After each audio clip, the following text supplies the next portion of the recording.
ભગવતે વાસુદેવાય.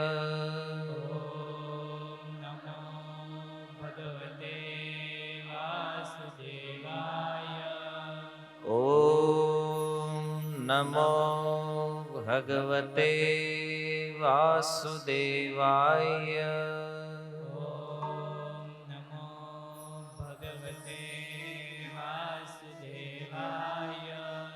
ઓમ નમો ભગવતે વાસુદેવાય.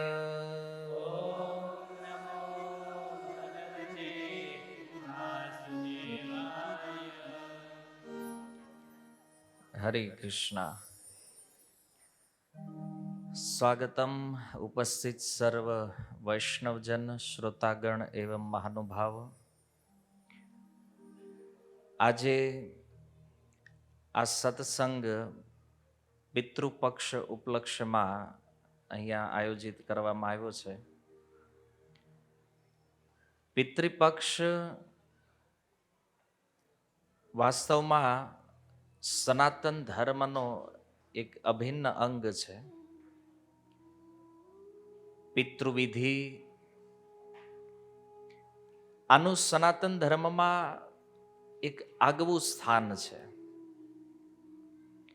પણ ભારત વર્ષની દશા આજ કંઈક એવી થઈ છે કે જેના કારણે આધુનિક યુગમાં સંતો કહે છે કે સૌથી વધારે હાનિ કરવા વાળું જો કોઈ કાર્ય થયું છે તો એ શ્રાદ્ધના પ્રત્યેની ઉપેક્ષા છે. ઘણા લોકો થોડું ઘણું ધન પ્રાપ્ત થયું, થોડી વિદ્યા પ્રાપ્ત થઈ, પોતાને જે માને છે મોડર્ન સોસાયટીના લોકો જે છે, ફોરવર્ડ લાઈફ જીવવાનો જે દેખાવ કરી રહ્યા છે,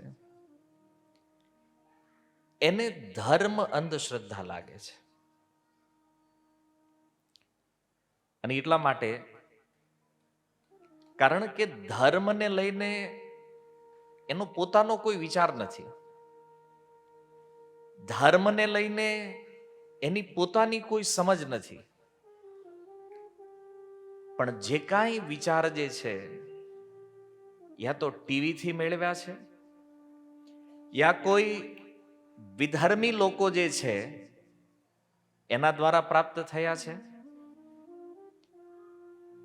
અથવા તો માનસિક રીતે જે પશ્ચિમના દેશોને સમર્પિત થઈ ચૂક્યા છે, પશ્ચિમના લોકોને જે સમર્પિત થઈ ચૂક્યા છે, એવી સનાતન ધર્મ વિરુદ્ધની જે અંગ્રેજ વિચારધારાઓ છે એનાથી કંઈક થોડું ઘણું જ્ઞાન મળ્યું એટલે સનાતન ઉપર પ્રશ્ન ઉઠાવવા માંડ્યા. આવા લોકોને પૂછવામાં આવે ધર્મ શું છે, કોઈ ઉત્તર નથી એની પાસે. આપણે કોઈ વ્યક્તિને પૂછીએ ધર્મ શું છે, એટલે ધર્મ એટલે રિલિજન. ઇંગ્લિશનો જમાનો છે ને અત્યારે, વધારે લોકો ઇંગ્લિશ બોલતા આવડતું એટલે લોકોને એમ લાગે આ જ ડાયો છે. બાકી તો આમ આપણે જે આ મોટી ઉંમર વાળા છે એને બિચારાને એમ થાય કે આપણી જિંદગી ફેલ થઈ ગઈ. હકીકત આપણે અફસોસ કરવા જેવું નથી. હારામાં હારું તમે જીવા છો. હા, આ બધા હેરાન થાય. હા, તમે જે મોજ કરી છે ને એ તને ભાગ્યમાં જ નથી. તો એ થોડુંક વિચારધારા ઊંધી થઈ ગઈ છે. કારણ કે જો જીવનની દશા અને દિશા બે વ્યક્તિના વિચાર નક્કી કરે. આપણે કઈ બાજુ જઈ રહ્યા છીએ. આજે ભારતનું જે યુવા ધન છે એ બે કામમાં ફસાયેલું છે, વ્યસન અને ફેશન. અને આ બેએ એની બુદ્ધિને એવી રીતે ઢાંકી દીધી છે કે નથી જીવનની દિશા ખબર કે નથી જીવનની દશા ખબર. કેવલ વાતોથી પોતાના મનમાં જે કાંઈ આવ્યું એ જ સત્ય છે, બાકી બધું ખોટું છે. આજે માની લો કોઈ વ્યક્તિને કહેવામાં આવે કે તમે સત્સંગ કેમ નથી કરતા, તમે ભગવદ્ ગીતા, શ્રીમદ ભાગવત, આજે વૈદિક ગ્રંથો છે આને કેમ નથી વાંચતા, તો કે છે ઓલ્ડ ફેશન, હે ને, અમારા જનરેશન માટે એ કામનો નથી. અને જો જીવનમાં એવી આદતો બનાવી રહ્યા છે કે જે આદતો એના જીવનને દિવસે ને દિવસે દુઃખમય બનાવે છે. દિવસે ને દિવસે આ લોકો દુઃખ બાજુ આગળ વધી રહ્યા છે, પણ એને ખબર નથી કે આ જે મનુષ્ય જીવન પ્રાપ્ત થયું છે ને આની વેલ્યુ શું છે, આ જીવન કેટલું મહત્વપૂર્ણ છે. ક્યારેક સત્સંગમાં બેઠા હોય, શાસ્ત્ર વાંચ્યું હોય, સાંભળ્યું હોય, કોઈ સદગુરુઓના શરણમાં શિક્ષા પ્રાપ્ત કરી હોય તો ખબર પડે જીવનની વેલ્યુએશન શું છે. શ્રી પ્રહલાદ મહારાજ શ્રીમદ ભાગવતની અંદર કહે છે, દુર્લભમ માનુષમ જન્મ તદપી અર્થમ અધ્રુવમ. આ જીવન દુર્લભ છે, એટલું આસાનીથી મળતું નથી. તમે બધા જાણો છો 84 લાખ પ્રકારના શરીરો છે અને અનેક અનેક શરીરોને પાર કરી ભગવાન જ્યારે કોઈ જીવ ઉપર કૃપા કરે ત્યારે એને આ મનુષ્ય દેહ પ્રાપ્ત થાય છે. શું કામ? કે ભગવાનનું ભજન કરે, પોતાના જીવનના ઉદ્દેશ્યને જાણે, સમજે અને એ વિચાર કરે કે પુનઃ આ જન્મ મરણના પ્રવાહમાં આવવું નથી, અહીંથી મુક્ત થવું છે. આ વિચાર પ્રાપ્ત થાય. પણ જીવનને ખાવા પીવા ઊંઘવામાં એવું વ્યસ્ત કરી દીધું છે, એને એવું લાગે છે કે જીવનમાં આપણી ઈચ્છાઓની પૂર્તિ કરવી આ જ આપણું લક્ષ્ય છે. અને ઈચ્છાઓને પૂર્ણ કરવા માટે તનતોડ મહેનત કરે છે. અને મહેનતનું પરિણામ જ્યારે શૂન્ય આવે, કારણ કે જરૂરી નથી ને કે આપણે મહેનત કરી તો સફળતા જ મળશે, નિષ્ફળતા પણ આવી શકે, પણ આ નિષ્ફળતાને પચાવવાની ક્ષમતા નથી. અને એના કારણે યા તો વ્યસનના માર્ગે ચડે છે અથવા તો આત્મહત્યા કરે છે. જીવનની વેલ્યુ ખબર નથી. દુર્લભ છે આ માનવ દેહ. અને મળ્યું શા માટે? કે છે ધર્મના વિષયમાં જિજ્ઞાસા કરવા માટે. વેદાંત સૂત્રમાં પ્રથમ સૂત્ર છે અથાતો બ્રહ્મ જિજ્ઞાસા. જ્યારે વ્યક્તિના મનમાં જિજ્ઞાસા પ્રગટ થાય, કોઈ પ્રશ્ન ઊભો થાય અને પ્રશ્ન કોઈને જઈને પૂછે, એવા યોગ્ય વ્યક્તિઓને જે જાણે છે, એવું નથી કે પ્રશ્નનો ઉત્તર ગમે ત્યાં પ્રાપ્ત થવાનો છે.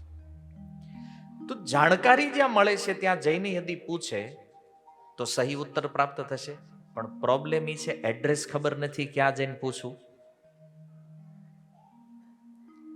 પ્રશ્ન તો ઘણા લોકોના મનમાં થતા હોય, પણ એ વિચાર કરે ક્યાં જઈને પૂછું. કેમ? કારણ કે બીજાને પૂછે તો એ એની જેવો જ હોય પાછો, કારણ કે એને પ્રશ્ન હોય.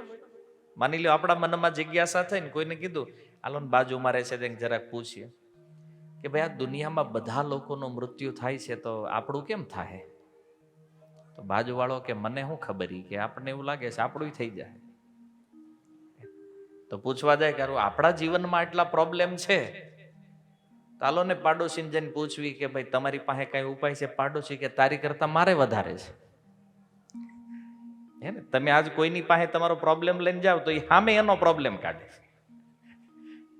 આપણને પછી એવું લાગે કે આપણું દુઃખ કાંઈ નથી, આપણી કરતા આ વધારે પ્રોબ્લેમમાં છે. દુઃખાલય. આ સંસાર દુઃખનો સમુદ્ર છે. પણ સમસ્યા એ છે કે આમાંથી નીકળવાની ઈચ્છા બહુ ઓછા લોકોને થાય છે. વિચાર કરો, જીવનના વિષયમાં કોઈ જ્ઞાન નથી, તો એને પૂછવામાં આવે કે મૃત્યુ પછી શું છે, મૃત્યુ બાદ શું?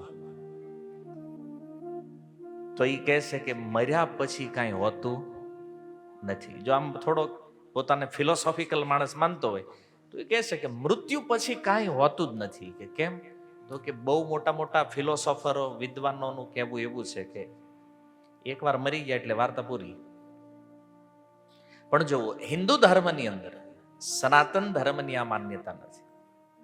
સંસારમાં તમે જેટલા પણ ધર્મને જોયા છે, બધા ધર્મની એ માન્યતા છે કે મૃત્યુ પછી કાંઈ હોતું નથી.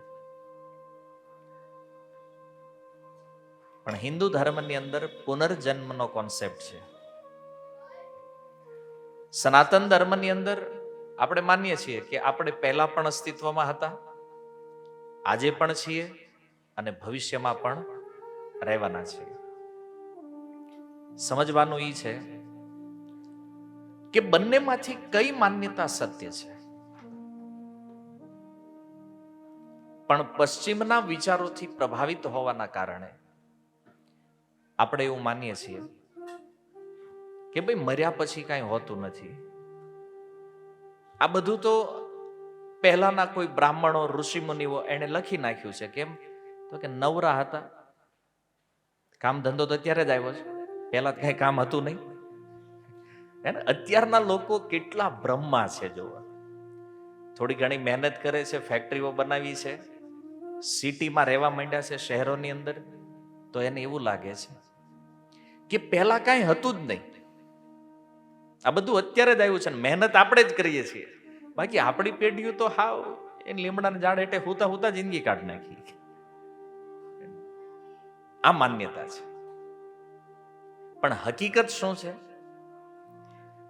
હકીકત એ છે કે આપણીથી પૂર્વના લોકો જીવનના વિષયમાં એટલા જ્ઞાની હતા, શાસ્ત્રના વિષયમાં એટલા સંપન્ન હતા કે એને જીવનમાં અને જીવન પછી મૃત્યુ પછીના વિષયમાં પણ જ્ઞાન હતું, જે આજ આપણી પાસે નથી. આપણે મૃત્યુના વિષયમાં જે કંઈ બોલીએ છીએ ને કેવલ આપણો તર્ક છે.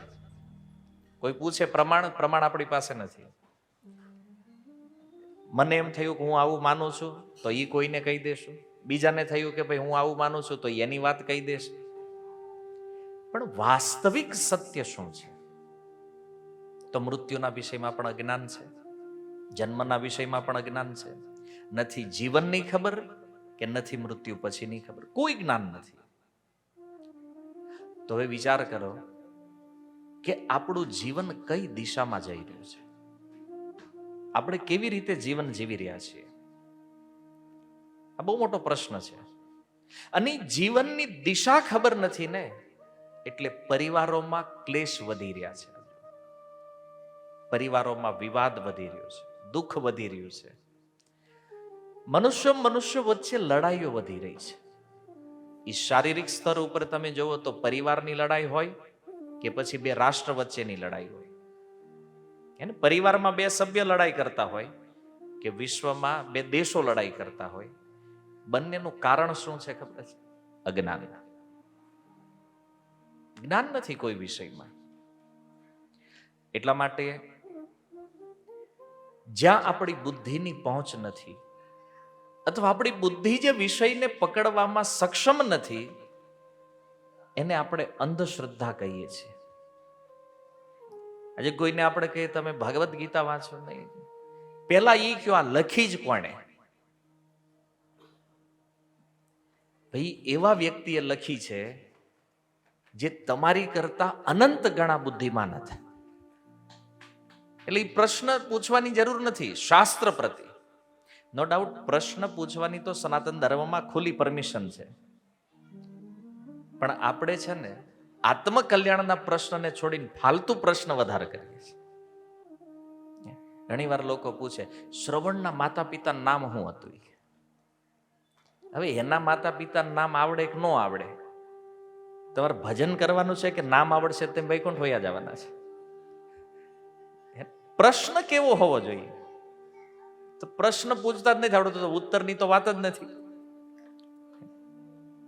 પ્રશ્ન શું છે? શ્રીમદ ભાગવતમ પરીક્ષિત મહારાજ, સુખદેવ ગોસ્વામીનો સંગ પ્રાપ્ત થયો. પરીક્ષિત મહારાજ પ્રશ્ન કરે છે, અતઃ પૃચ્છામિ સંસિદ્ધિમ યોગીનામ પરમમ ગુરુ. હે યોગીઓના પરમ ગુરુ સુખદેવજી, મારે 7 દિવસમાં મારું મૃત્યુ થવાનું છે. અતઃ એટલા માટે પૃચ્છામિ, હું પૂછું છું તમને. શું પૂછું છું?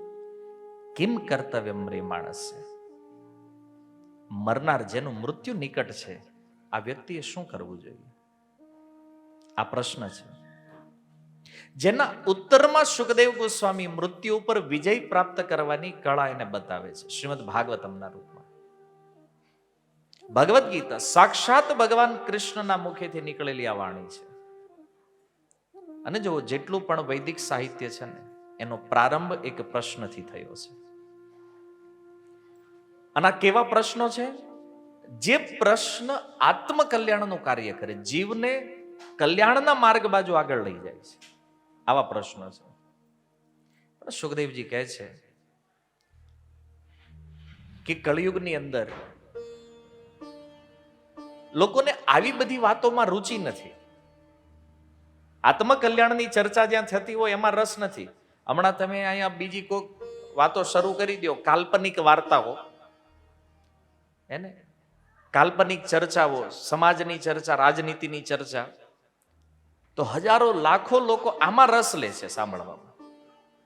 પણ તમે કોઈને કહેશો ભગવાનના વિષયમાં સાંભળવું છે, પણ આત્મકલ્યાણના, તો કે ઈ રહેવા દો, ઈ આપણા કામનું નથી, આમાં કઈ સમજ પડતી નથી, તો એ આપણને ફાલતું લાગે છે. તો આપણા દુઃખનું કારણ આ છે. શું સાંભળવું જોઈએ, શું ન સાંભળવું જોઈએ એની પણ ખબર નથી. અને આનું એક કારણ છે અહંકાર, મિથ્યા અહંકાર, ફોલ્સ ઈગો જે છે કે હું જે સાંભળું છું, હું જે માનું છું, એનાથી વિશેષ સત્ય બીજું કોઈ છે નહીં. પોતાની માન્યતા ઉપર જે આંધળો વિશ્વાસ છે, આના કારણે ક્યારેક ક્યારેક સત્ય આપણી સામે પણ આવે છે, છતાં આપણે એને સ્વીકાર કરી શકતા નથી. આ સત્સંગ એટલા માટે છે કે આ મનુષ્ય જીવનના વિષયમાં આપણને જાણકારી મળે. આપણો આવવા વાળો જે સમય છે, ભલે કોઈ વ્યક્તિ ભક્તિ કરતા હોય, ન કરતા હોય, શાસ્ત્ર વાંચતા હોય, ન વાંચતા હોય, પણ એટલું તો બધાને ખબર છે ને કે એક દિવસ આપણે મરવાનું છે. આ જ્ઞાન તો સર્વત્ર વિદ્યમાન છે, બધા લોકો જાણે છે કે અહીંયા આપણે આવ્યા છીએ તો એક દિવસ આપણે અહીંયાથી જવાનું છે. આ કોઈ નવી વાત નથી. તો હવે ક્યાંક જાવું છે તો એની તૈયારી હોવી જોઈએ કે નહીં? માની લો તમને કહેવામાં આવે કે હવે અઠવાડિયા પછી તમારે ગામ જવાનું છે, તૈયારી કરો છો કે નહીં? આમ તો રુચિ નથી, આપણે દિશા થોડીક ફેરવી નાખીએ. તમને કે તમારે અમેરિકા જવાનું છે, હા, કારણ કે ગામડામાં તો મૂડ લેસ હોય દેહમાં જવામાં. એટલે આમ હમણાં કીધું કે તમને અઠવાડિયા પછી તમારી યુએસએ ની ટિકિટ છે, તમારે ત્યાં જવાનું, તો ગમે એનો ફોન આવે ને તો એક જ વાત, ટાઈમ નથી, હમણાં તૈયારી કરું છું. માની લો લગ્ન હોય કોઈને ત્યાં, વિવાહ, એને તમે કોલ કરો, ભલે 3 મહિના પછી લગ્ન હોય, અત્યારે નહીં. કેમ? લગ્ન છે, તૈયારી કરે છે. તો આપણે એક દિવસ અહીંયાથી જવાનું છે, તો આના માટે તૈયારી હોવી જોઈએ કે ન હોવી જોઈએ? હોવી જોઈએ તૈયારી. છે? નથી. આ સમસ્યા ખાલી આપણી હારે નથી, આપણી પહેલા જે આપણા પૂર્વજો ગયા છે એમાં પણ ઘણા લોકો હતા, પ્રાય એને તૈયારી નથી કરી. અને એટલા માટે મૃત્યુ બાદ અસુવિધા થાય છે. માની લો તમારે અમેરિકા જવાનું છે, તમારી પાસે 7 દિવસનો સમય છે, અને 7 દિવસમાં તમે કોઈ તૈયારી જ નથી કરી, નહીં કપડા કે ત્યાં કોઈ વસ્તુ જરૂરિયાત તમારી જે છે, કોઈ વસ્તુ તમે ન લઈ ગયા, અચાનક તમે ઉતર્યા ત્યાં, દુઃખી થશો કે નહીં? સેમ થિંગ છે કે મૃત્યુ આવી ગયું અને ઈ પૂર્વમાં તૈયારી નથી કરી, અને મૃત્યુ આ શરીર છોડીને જ્યાં આપણે લેન્ડિંગ કરવાનું છે, તો તૈયારી વગર અસુવિધા થશે કે નહીં? જે અસુવિધાને આપણે દુઃખ કહીએ છીએ. મૃત્યુ બાદ 3 ગતિ ગીતામાં ભગવાન કહે છે. ઉર્ધ્વ ગચ્છન્તિ સત્વસ્થા, જેના કર્મ સારા છે. સૌથી પહેલો જે લોકો ભગવાનનું ભજન કરે છે, જે ભક્તિ કરે છે, આ લોકોની ગતિ શું છે? બોલે જો એનું ભજન પરિપૂર્ણ થઈ જાય તો આવા લોકો ભગવાનના ધામને પ્રાપ્ત કરે છે. અર્જુને પ્રશ્ન કર્યો, પણ અધૂરી રહી જાય? માની લો ભક્તિ તો સત્સંગમાં આવ્યા, ભજન ચાલુ કરી દીધું, પણ હવે પ્રોબ્લેમ એ થયો પૂરું ન થયું અને મૃત્યુ આવી, તો આની શું ગતિ થશે? બોલે શુચિનામ શ્રીમતામ ગેહે યોગ ભ્રષ્ટો વિજાયતે. આવા લોકો શુચિ સંસ્કારી પરિવારમાં, શ્રીમતામ ધની પરિવારોમાં ભગવાન કહે છે આને હું જન્મ આપીશ. શું કામ? કારણ કે અધૂરું ભજન જે છે એને પરિપૂર્ણ કરી શકે. અદ્વિતીય. અચ્છા, સારા કર્મ કર્યા છે, સાત્વિક કર્મ કર્યા છે, આવા લોકોની ગતિ શું છે? ભગવાન કે ઉર્ધ્વ ગચ્છન્તિ. ભક્તિ વાળા ઉપર જાય છે ડાયરેક્ટ ભગવત ધામ. સત્વગુણી કર્મ કરવા વાળા લોકો પણ ઉપરના લોકમાં જાય છે, સ્વર્ગલોક, જનલોક, તપલોક, બ્રહ્મલોક ઇત્યાદિ. મધ્ય તિષ્ઠંતિ રાજસા, અને જે લોકોએ રજોગુણમાં કર્મ કર્યું છે, મધ્ય ભૂલોકના આસપાસના વિસ્તારોમાં જન્મ લે છે. અત્યારે અહીંયા આપણે જે સ્થિતિમાં છીએ. અને અધો ગચ્છન્તિ તામસા, જેણે તમોગુણમાં કર્મ કર્યા છે, અજ્ઞાનમાં જેનું કર્મ થઈ રહ્યું છે, આની ગતિ શું છે? ભગવાન કહે છે અધઃ, નિમ્ન લોકોમાં જશે, પશુ યોનિમાં જશે. આ રીતે 3 ગુણોમાં કર્મ કરવા વાળા આ વિશ્વ બ્રહ્માંડના જે જીવાત્માઓ છે એની ગતિ છે. તો હવે આપણે ક્યાં જવું છે એ નક્કી આપણે કરવાનું છે. ઘણા લોકો એવું માનતા હોય, હાલો ભાઈ મર્યા પછી જ્યાં ભગવાન લઈ જાય ત્યાં કે આપણે કઈ નક્કી કર્યું નથી. હે, તમે ફ્લાઇટમાં બેસો અને કોઈ પૂછે ભાઈ તમારે જવાનું છે ક્યાં? એ કે આ જ્યાં લઈ જાય ત્યાં. હે ને, આ બહાર નીકળો સોસાયટી નાકે, રિક્ષામાં બેહો, રિક્ષા વાળો પૂછે ક્યાં જવું? તું લઈ જા જ્યાં મજા આવે ત્યાં. આપણને ડેસ્ટિનેશન ખબર નથી, અજ્ઞાનની સ્થિતિ છે. તો નિશ્ચિત મૃત્યુ પૂર્વ જો તૈયારી નથી કરી આપણે, તો આપણને એવી જગ્યાએ લઈ જવામાં આવશે જ્યાં દંડ આપી અને આપણને શુદ્ધ કરવામાં આવે છે. ગરુડ પુરાણની અંદર કહેવામાં આવ્યું છે કે મૃત્યુ બાદ જીવ 13 દિવસ પોતાના ઘરે નિવાસ કરે અને 13મા દિવસે એની યાત્રા પ્રારંભ થાય. આ પૃથ્વી લોકથી 99,000 યોજનનો માર્ગ પાર કરી અને યમરાજજીનું જે નગર છે સંયમની પુરી, ત્યાં જીવાત્મા પહોંચે. અને સંયમની પુરી જે છે ને ઇમિગ્રેશન છે. ત્યાં ધર્મરાજ યમરાજજીના રૂપમાં એક દેવતા બિરાજમાન છે. અને એ જોવે કે આનું કર્મ કેવું છે. શુભ કર્મ છે તો આને જવા દે ઉપર, સ્ટેમ્પ લગાવી દેશે આ પાસ, આને ઉપર મોકલો. અશુભ કર્મ વાળો છે, બોલે આને જવા દો નીચેના લોકમાં. શુભ અશુભ કર્મ મિશ્ર, તો એને એ પ્રમાણે દંડ. પાપ કર્મ કરવા વાળો વ્યક્તિ છે તો આને નરક મોકલો શુદ્ધ કરવા માટે. આ રીતે અલગ અલગ પ્રકારના કર્મોની અલગ અલગ વ્યવસ્થા છે. હવે આ વર્ણન શાસ્ત્રોમાં છે, એટલે કોઈ પણ વ્યક્તિના મનમાં એક સંદેહ થાય કે આ સાચું હશે ખોટું હશે. પહેલો પ્રશ્ન શાસ્ત્ર ઉપર સંદેહ છે. તો સનાતન ધર્મને માનવા વાળા વ્યક્તિએ શાસ્ત્ર ઉપર સંદેહ કરવાની જરૂર નથી. શું કામ? પહેલું તો જે ધર્મને તમે માનો છો ને એનું ગાઈડન્સ છે આ શાસ્ત્ર.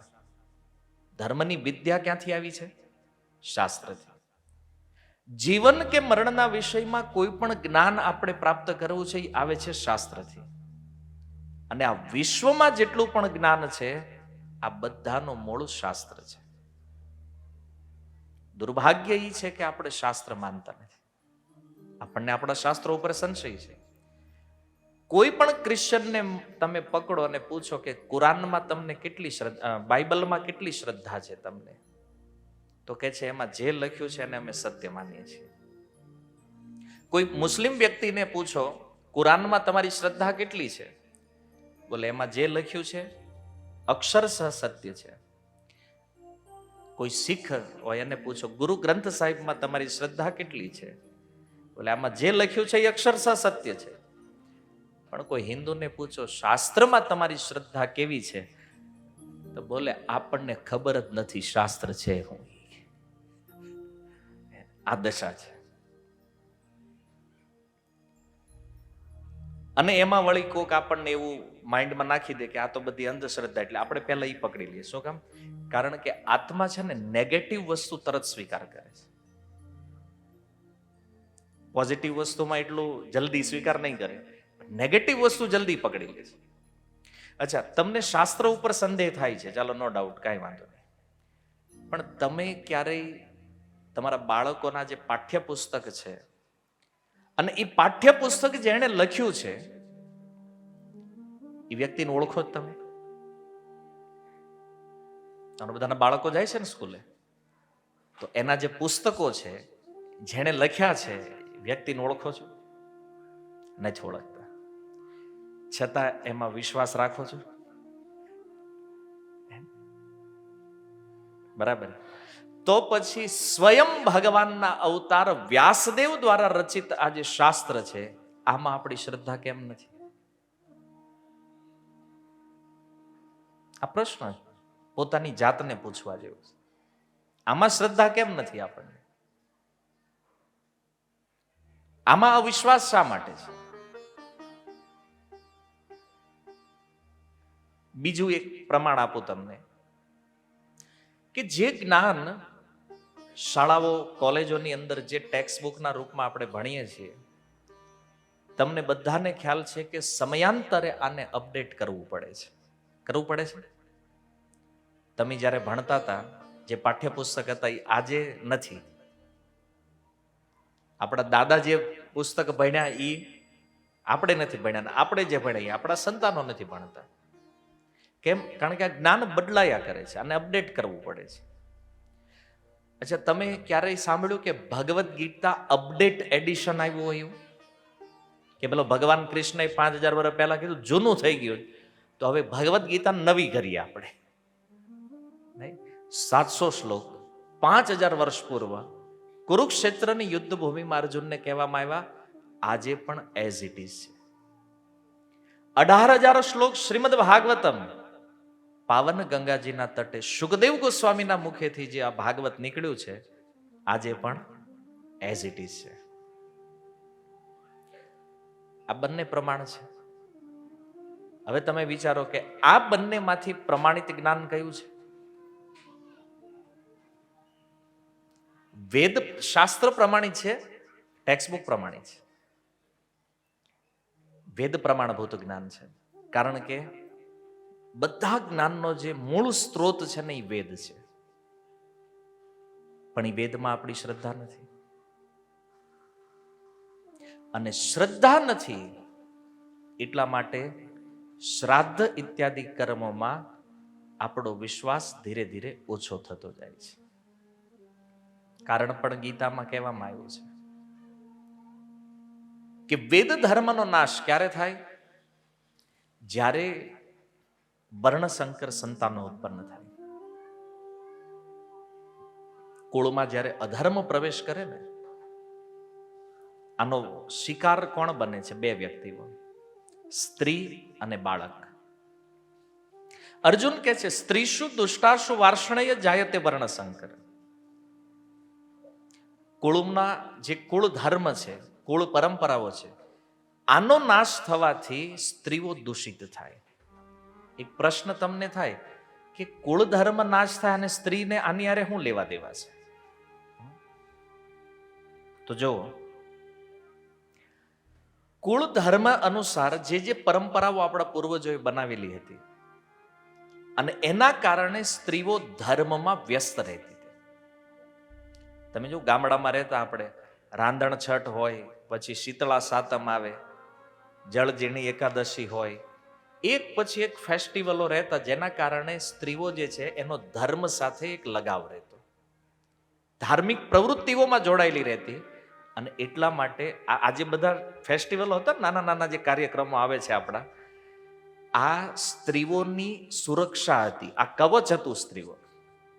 એમ અધર્મની અંદર એની પ્રવૃત્તિ જ ન થતી, કારણ કે સવારે ઉઠવાથી લઈને રાત્રે સુવે ને ત્યાં સુધી સ્ત્રીના હરેક કાર્ય ધર્મ સાથે જોડાયેલા હતા. એ પુરુષોના હરેક કાર્ય ધર્મ સાથે જોડાયેલા હતા.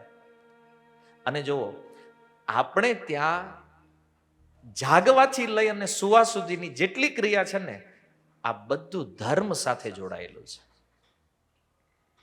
આપણા શાસ્ત્રોમાં લખ્યું છે, ઉઠવું કેમ સવારે, જાગવું કેમ, આ કોઈ ધર્મમાં નહીં મળે. મુસ્લિમોને જઈને પૂછો કેમ ઉઠાય, તો કે ઉઠવાનું કેમ હોય, કે બધા ઉઠે એમ. ક્રિશ્ચન તમે એના શાસ્ત્ર વાંચો તો એમાં નથી લખ્યું કે ઉઠવું કેવી રીતે. આ સનાતન શાસ્ત્રોમાં મળશે. કરાગ્રે વસતે લક્ષ્મી, કરમૂલે સરસ્વતી, કરમધ્યેતુ ગોવિંદ, પ્રભાતે કર દર્શન. જાગવાથી જ ધર્મ. પછી બેડ ઉપરથી નીચે કેમ ઉતરવું, એને ભૂદેવી પૃથ્વી દેવીની ક્ષમા યાચના સાથે. જો પ્રકૃતિ સાથે જે સંબંધ છે સનાતનનો, આ વિશ્વના અન્ય કોઈ ધર્મમાં નથી. બ્રશ કેવી રીતે કરવું, દંત ધાવન ક્રિયા કહેવામાં આવે ને સંસ્કૃતમાં, આનો પણ શાસ્ત્રમાં નિયમ છે. બ્રશ કરવાનો નિયમ કેમ કરવું, અને નથી આવડતું ને બ્રશ કરતા, એટલે ડેન્ટલના દવાખાના વધી ગયા છે. સમજમાં આવે પ્રોબ્લેમ ક્યાં છે? હર એક ક્રિયા શાસ્ત્રોમાં વર્ણિત છે. કેમ? કારણ કે ધર્મ સાથે જોડાયેલું જીવન છે આપણું સનાતન ધર્મ. તો આ જે સુરક્ષા હતી એને આપણે તોડી નાખી, કારણ કે શાસ્ત્રને માનવાનું બંધ કર્યું, કુળ પરંપરાઓ તૂટી, અને એનું પરિણામ એ થયું કે કુળમાં અધર્મનો પ્રવેશ થયો છે. હવે કુળમાં અધર્મ આવ્યો એટલે એની પહેલી શિકાર બને સ્ત્રીઓ. ધર્મનો આધાર પણ સ્ત્રી છે અને અધર્મનો શિકાર પણ સ્ત્રી છે. તો સ્ત્રી જ્યારે અધાર્મિક થાય, દૂષિત થાય, પ્રદુષ્યંતી કુલ સ્ત્રીય, ગીતામાં અર્જુન કહે છે. અને આવી પ્રદૂષિત સ્ત્રીઓ જે છે, આના ગર્ભથી જે સંતાન જન્મ લેશે એ કેવું છે? કે છે જાયતે વર્ણશંકર. વર્ણશંકર એટલે જેમાં વેદ ધર્મની કોઈ મર્યાદા હોતી નથી. આને વર્ણશંકર કહેવાય.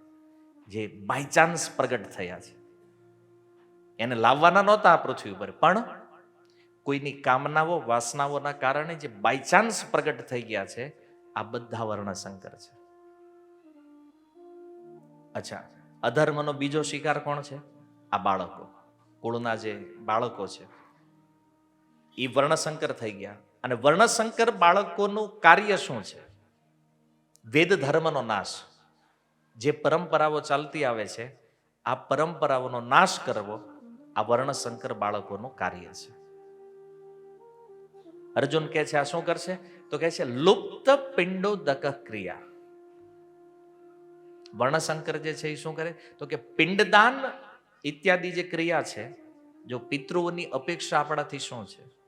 બે જ વસ્તુની ડિમાન્ડ છે. પિંડ, પિંડનો અર્થ છે અન્ન, અને ઉદક, ઉદક માને જળ. પિતૃઓને આ બે જ વસ્તુ જોઈએ છે આપણાથી. તો અર્જુન કહે છે પિંડોદક ક્રિયા જે છે આને લુપ્ત કરી દેશે, આનો લોપ કરશે. કોણ? આ વર્ણશંકર. કારણ કે વેદ ધર્મનું જ્ઞાન નથી.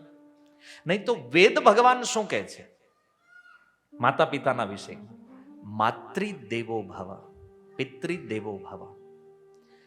માતા જે છે અને પિતા, આ દેવો ભવ મને બંને ભગવાનની સમાન છે. આચાર્ય દેવો ભવ, આ જે સૂત્રો છે, તમે જો ગામડાની શાળામાં જે ભણ્યા હશે અને ખબર હશે, સવારની જે પ્રાર્થના હતી, તો એમાં બોલાવવામાં આવતું હે ને, આચાર્ય દેવો ભવ, માતૃદેવો ભવ, પિતૃદેવો ભવ, સર્વે સુખી ન સંતુ, સર્વે સંતો નિરામયા. આજે બધા વેદ વાક્યો આપણે શાળાઓમાં બોલાવતા. કેમ? તો કે બાળપણથી બાળકો વેદ ધર્મને અંગીકાર કરતા જે બાળપણથી સમજ્યા છે કે માતા પિતા બંને ભગવાનની સમાન છે, તો આવા બાળકો જે છે એ માતા પિતાનો ક્યારેય અનાદર નથી કરતા. આ વેદની શિક્ષા છે. અને સ્કૂલમાં ગયા પછી એ તો તમને અનુભવ જ છે, હું શીખી રહ્યા છે. જોની જોની યસ પાપા, ઈટિંગ સુગર નો પાપા, ખાઈ ગયો ખાંડ તોય ના પાડે છે. પહેલેથી જ ખોટું. જો બે શિક્ષણનું અંતર શું છે? એક બાજુ શીખે છે માતૃદેવો ભવ, પિતૃદેવો ભવ, અને અહીંયા ખોટું બોલવાનું પ્રારંભથી જ. હવે તમને ઇંગ્લિશ આવડતું નથી અને તમારો છોકરો જ્યારે આ પોએમ ગાતો હોય તો એમ લાગે હા હોશિયાર થઈ ગયો. હવે ખબર નથી કે પહેલેથી જ ખોટું બોલતા શીખ્યો.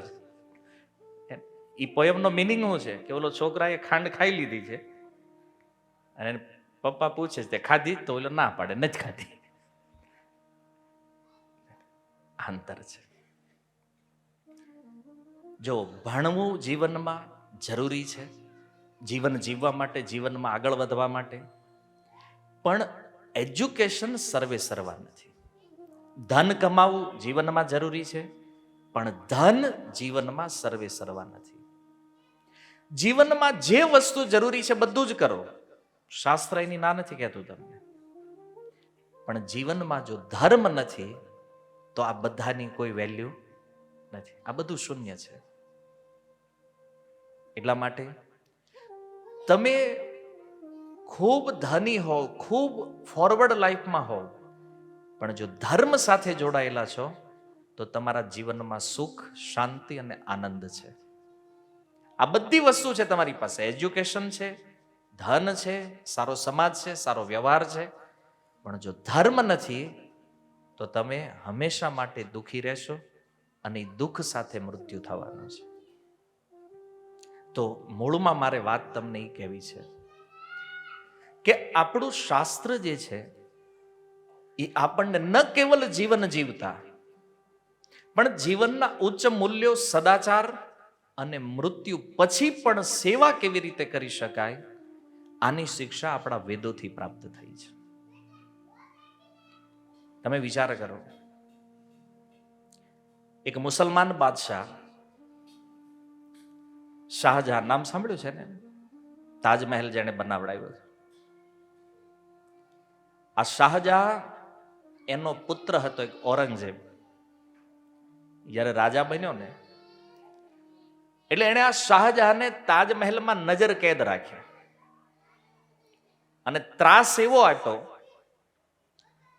કે શાહજહાંના મુખેથી શબ્દ નીકળ્યા કે આ ધન્ય છે આ હિન્દુ ધર્મને કે જ્યાં લોકો મર્યા પછી પણ એના પિતૃઓને પાણી પાય છે, અને આ જીવતા જીવ આ મને મારી નાખવાનો છે. સંસ્કારમાં અંતર છે ને. છતાં મેં કીધું એમ શ્રાદ્ધ કર્મ આજે લોકો અંધશ્રદ્ધા છે, આ કંઈ કરવા જેવું નથી. પણ આ એટલા માટે કારણ કે ધીરે ધીરે આપણે વર્ણ સંકરતા બાજુ જઈ રહ્યા છીએ. મેં પહેલા કીધું, આપણે કોઈ પરંપરાને કે શાસ્ત્રને ન સમજતા હોય એનો અર્થ એવો નથી કે અંધશ્રદ્ધા છે. વૈદિક સનાતન ધર્મ છે ને એક સાયન્સ છે, પરફેક્ટ સાયન્સ. અને આ વિજ્ઞાનને આપણે ન સમજી શકતા હોય. ઘણીવાર લોકો એમ કે તમે વેદની આ વાત કહો પણ વિજ્ઞાન આને માનતું નથી, પણ વિજ્ઞાન અહીં સુધી પહોંચ્યું જ નથી ભાઈ. ન માનતું હોય તો આપણે શું કરીએ કે હવે માની લો જે વ્યક્તિ 100 વર્ષ ગામડે જ રહ્યો છે, જેણે ક્યારેય શહેર જોયું જ નથી, હવે એને તમે એમ કહો કે અમારે સુરતમાં 100 માળનું બિલ્ડિંગ બને છે, કે હોય જ નહીં. કેમ? 100 વર્ષ વયા ગયા, કે 2 માળ ઉપર ભાડ્યું નહીં કોઈ દી, 100 માળ હોતા છે. તો તમે અંદાજ લગાવી શકો કે ના દાદા તમારી વાત સાચી છે. શું કામ? ખબર એની બીજાની લિમિટેશન છે, બહાર નીકળ્યા જ નથી, એને ખબર જ નથી. એ મોડર્ન સાયન્સ જે છે એ શાસ્ત્ર સુધી આપણા ઋષિ મુનિઓની પ્રકૃતિમાં જે બુદ્ધિ પહોંચી છે એ હજી વિજ્ઞાનને નથી પહોંચ્યું. આપણા વેદમાં લખ્યું છે કે કાચબો જે છે એ ઈંડાનું સેવન દ્રષ્ટિથી કરે. એ હોય સમુદ્રમાં પાણીમાં ઊંડે અંદર, પણ પોતાની નજરથી કાંઠે જે એના ઈંડા હોય એનું સેવન કરે દ્રષ્ટિથી. કોણ વૈજ્ઞાનિક આને સાબિત કરવા ગયું છે? આ આપણા ઋષિ મુનિઓએ લખ્યું છે હજારો વર્ષો પહેલા. આ તો હું ખાલી તમને એક એક્ઝામ્પલ આપું છું. બાકી આજના વિજ્ઞાનની એવી એક પણ થિયરી નથી કે જે વેદમાં ન મળે. તમને મેં કીધું ને, કોઈ જ્ઞાન આ દુનિયામાં વેદોથી બહાર નથી. આપણે વેદ જાણતા નથી, આપણે શાસ્ત્ર જાણતા નથી. તો નો ડાઉટ મારે તમને એ નથી સમજાવવું કે વેદ કેટલા પ્રમાણિત છે. શાસ્ત્ર આપને આપમાં પ્રમાણિત છે, સ્વયં ભગવાનથી આવ્યું છે, સાક્ષાત ભગવાનનું સ્વરૂપ છે. પણ મૂળ વાત એ સમજવાની છે કે એ વેદની મનુષ્ય જીવનમાં શિક્ષા, આ પિતૃપક્ષને લઈને વેદ ભગવાન શું કહે છે? તો સૌથી પહેલા એ છે કે પ્રત્યેક વ્યક્તિનું કર્તવ્ય છે શ્રાદ્ધ કર્મ કરે. શ્રાદ્ધ શું છે? શ્રદ્ધાપૂર્વક કરવામાં આવતી પિતૃઓ માટેની જે પ્રોસેસ છે એને શ્રાદ્ધ કહેવામાં આવે છે. અને લોકો આપણને ભ્રમિત કેવી રીતે કરે છે એની પણ એક નાની એવી વાત તમને જણાવું. એક સ્ટોરી બહુ પ્રચલિત છે કે એક પંડિતજી હતા અને પંડિતજી નદીના જળમાં ઊભા રહી અને પોતાના પિતૃઓને તર્પણ કરી રહ્યા હતા જળ દ્વારા. એમાં એક ફકીર આવ્યો અને એણે કીધું કે ભાઈ પંડિતજી આ શું કરો? તો કે મારા જે મૃત પિતરો છે એને હું જળ અર્પણ કરું છું. એટલે ફકીર બાજુમાં ઉભો રહીને બીજી દિશામાં પાણી નાખવા માંડ્યો. એટલે પંડિતજીએ પૂછ્યું તમે શું કરો છો? તો કે 500 કિલોમીટર આપણું ખેતર છે દૂર, ત્યાં પાણી પાવું છું. એટલે પંડિતજીએ પૂછ્યું કે આવી રીતે ખેતરમાં થોડું પાણી પહોંચે? તો કે અહીંયાથી તમે પાણી આપો ને ત્યાં તમારા પિતૃ સુધી પહોંચી જાય, તો એ ક્યાંય 500 કિલોમીટર મારું પાણી ન પહોંચે? હવે આ કથા આપણને સંભળાવે કોઈ અને એવું કે જો શાસ્ત્ર જે કહે છે ને એ બધું ખોટું છે. આ કથા લગભગ સાંભળી છે બધા. આ અધૂરી વસ્તુ છે. હવે આપણે અહીંથી આગળ વધીએ. આ તો એની બનાવેલી કથા છે ને, હવે આપણી કથા જોડીએ જાય. આપણે પિતૃઓને જે અહીંયા આપીએ છીએ એને ત્યાં મળે છે, એમાં કોઈ સંદેહ નથી. શું કામ? તમે અહીંયાથી કોઈના એકાઉન્ટમાં પેમેન્ટ કરો છો અને એ વ્યક્તિ વિદેશમાં રહે છે. હવે અહીંથી વિદેશ કોઈ તાર તો જોડાયેલો નથી, બરાબર? તમે અહીંયા બેંક એકાઉન્ટમાં નાખો છો પૈસા, એ વ્યક્તિને વિદેશમાં મળે છે. કેવી રીતે મળે છે? અહીંથી ત્યાં જાય કઈ રીતે? તમે વિચાર કર્યું છે ક્યારે? પૈસા નાખો છો કે નહીં એકાઉન્ટમાં, તો બીજા ત્યાં જાય કેમ કે વાયરમાં જ જાય નથી જતા ને? એના પહોંચવાનું માધ્યમ શું છે? રેઝ, કિરણો. સેકન્ડ વસ્તુ, આમાં તમને બહુ નહીં સમજાય. અચ્છા, વર્લ્ડ કપ ક્યાં રમાય છે અત્યારે? ભારતમાં છે. તમે ક્યાં છો? સુરતમાં. મેચ ક્યાં હાલે છે? ક્યાં હાલે છે હમણાં? આજ છે કે નથી? ક્યાં છે? કલકત્તા, ચેન્નાઈ. ઓકે, બરાબર જગ્યાએ છે. મેચ ચેન્નાઈમાં રમાય છે. તમે અહીંયા ઘરે બેઠા બેઠા મેચ જોઈ શકો છો? ઓલા લોકો અહીંયા ગ્રાઉન્ડમાં દોડે છે, ઓલો ભાઈ મારે. સેમ ટાઈમ, 1 સેકન્ડ પણ ડિલે થયા વગર સેમ ટાઈમ તમે ક્રિકેટ મેચને ઘરે જોવો છો. ચેન્નાઈથી કોઈ વાયર લાગ્યો છે? નથી લાગ્યો. અચ્છા, ચેન્નાઈમાં કેમેરા લાગ્યા છે. કેમેરાથી જે ચિત્ર કેચઅપ કરવામાં આવે છે, આ ચિત્રને ક્યાં મોકલવામાં આવે છે? સેટેલાઇટ. અચ્છા, સેટેલાઇટમાં કોઈ વાયર છે? કનેક્શન છે? નથી. કેમેરામાંથી લીધેલું પિક્ચર સેટેલાઇટ સુધી કેવી રીતે પહોંચે છે? રેઝ, કિરણો દ્વારા. સેટેલાઇટ એને પાછું રિફ્લેક્ટ કરે છે. રિફ્લેક્ટ એટલે એને કઈ ખબર નથી કે તમારા ઘરે વિઠ્ઠલનગરમાં આ ટીવીમાં દેખાડવાનું. સેટેલાઇટ એના કિરણો છોડી દે છે વાતાવરણમાં, પણ હવે જે વ્યક્તિ પાસે એનું ડિવાઇસ છે કે જે રેન્જ, એ ફ્રીક્વન્સી જે છે એને કેચઅપ કરે, તો એને ત્યાં એ પિક્ચર એઝ ઇટ ઇઝ દેખાય, જે પિક્ચર ત્યાં લેવાઈ રહ્યું છે. ફ્રીક્વન્સી જો થોડી ઘણી આમ તેમ હશે તો તમને એ પિક્ચર નહીં મળે. વાતાવરણમાં છે પણ એને પકડવું હોય તો. અચ્છા, વાતાવરણમાં છે ત્યારે એનું સ્વરૂપ કયું છે? માની લો ઓલા ત્યાંથી આમ બેટ ઘુમાવ્યું તો એ કઈ રમતો રમતો સીધો તો આપણા ઘરે પહોંચતો નથી. એ તો એક કિરણના રૂપમાં છે, એક રેઝના રૂપમાં છે. એ ફ્રીક્વન્સીને જ્યારે કોઈ ડિવાઇસ કેચઅપ કરે છે તો એ પિક્ચર એક સાકાર રૂપ ધારણ કરે છે. આ થઈ મોડર્ન સાયન્સની વાત. તો વિચાર એ કરવાનો છે કે જે મોડર્ન એજ્યુકેશન, મોડર્ન વિજ્ઞાન જો કોઈ વસ્તુને, કોઈ દ્રશ્યને, સાકાર દ્રશ્યને ત્યાંથી રિલે કરે, નિરાકાર રૂપમાં મોકલે અને પાછું સાકાર રૂપ થઈને એને પ્રાપ્ત થાય, તો અહીંયાથી આપવામાં આવેલું જળ અને અન્ન એ સૂક્ષ્મ રૂપની અંદર એક પોઝિટિવ ઉર્જાના રૂપમાં, પુણ્ય કર્મના રૂપમાં એ પિતૃઓને પિતૃલોકમાં પ્રાપ્ત થાય છે. વિજ્ઞાન જો આ કરી શકે તો એ વૈજ્ઞાનિકોના મગજ જેણે બનાવ્યા છે અને જે ભગવાને એમાં બુદ્ધિ રાખી છે, એ ભગવાનની યોજના એટલી સૂક્ષ્મ ન હોઈ શકે. સંભવ છે કે નથી? સીધી વસ્તુ છે. હવે ઓલા પંડિત વાળી વાતનો ઉત્તર આપીએ કે એ બંને વચ્ચે જે ડિસ્કશન થઈ તો એમાં સિદ્ધાંત ઈ છે કે જીવિત વ્યક્તિ માટેના નિયમ અલગ છે અને વ્યક્તિ જ્યારે આ શરીર છોડી દે ત્યારે પણ એનો નિયમ અલગ છે. જીવિત વ્યક્તિનો જે નિયમ છે એ મૃત વ્યક્તિ ઉપર લાગુ પડતો નથી. એનું વિજ્ઞાન પછી ડિફરન્ટ થઈ જાય છે. માની લો તમે રોડ ઉપર નીકળ્યા ને સિગ્નલ ઉપર તમે લાલ લાઈટ જોઈ કાર ઊભી રાખી, સેમ ટાઈમ ઉપરથી વિમાન નીકળ્યું, પછી તમે પોલીસ વાળા રે માથાકૂટ કરો કે વિમાન કેમ ન ઉભું રહ્યું ભાઈ, લાલ લાઈટ છે એમ. તો એ લોકો કહે ભાઈ ઈ ન ઊભું રહે. નહીં, હું ભણીને આવ્યો છું, લાલ લાઈટ થાય એટલે ઊભું જ રહેવાનું રહેશે. જો આ સાંસારિક ઘટના છે. એક કારનો નિયમ જે છે એ પ્લેન ઉપર લાગુ પડતો નથી. તો જીવિત વ્યક્તિનો નિયમ જે છે એ મૃત વ્યક્તિ ઉપર કેવી રીતે લાગુ પડશે? છે. પણ જ્યારે આવી સ્ટોરી આપણને કોઈ સંભળાવે ને ત્યારે આપણે એને ઉત્તર આપી શકતા નથી. શું કામ નથી આપી શકતા? કારણ કે આપણે કોઈ દિવસ શાસ્ત્રનું અધ્યયન કર્યું નથી, કે આપણે ક્યારેય સત્સંગ, કારણ કે સત્સંગને ગાળ્યો દેવા સિવાય આપણે કર્યું જ નથી બીજું કાંઈ. એમ આ બધું ખોટું છે ને આ બધા નવરા છે ને કામ ધંધો નથી એટલે આ ચાલુ કર્યું છે. આ ધંધો ખાલી તમારી પાસે છે. હમણાં 2 મહિના મંદી છે ત્યાં ઢીલા થઈ ગયા આ ધંધાવાળા.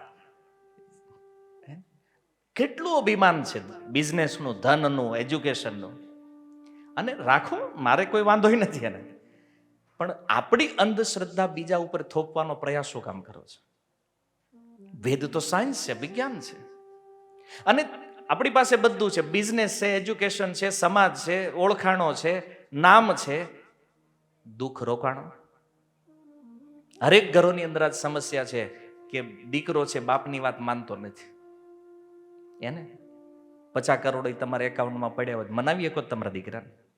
છોકરો એમ કે મારે બાપા તમારો ધંધો નથી કરવો, મારે વિદેશમાં જઈને નોકરી કરવી છે, હું કરી લ્યો તમે કહો? હાલે જ કઈ ઘરે? છોકરો એકવાર કહી દે અહીંયા જ લગ્ન કરવાના છે, હાલે જ કઈ? પ્રોબ્લેમ છે કે નથી બધી જગ્યાએ? તો આટલું આગળ વધ્યા પછી પણ દુઃખ વધ્યું છે, ઘટ્યું છે? વધી રહ્યું છે. તો આની ઉપર વિચાર કરવો પડશે કે નહીં? શું કામ વધે છે?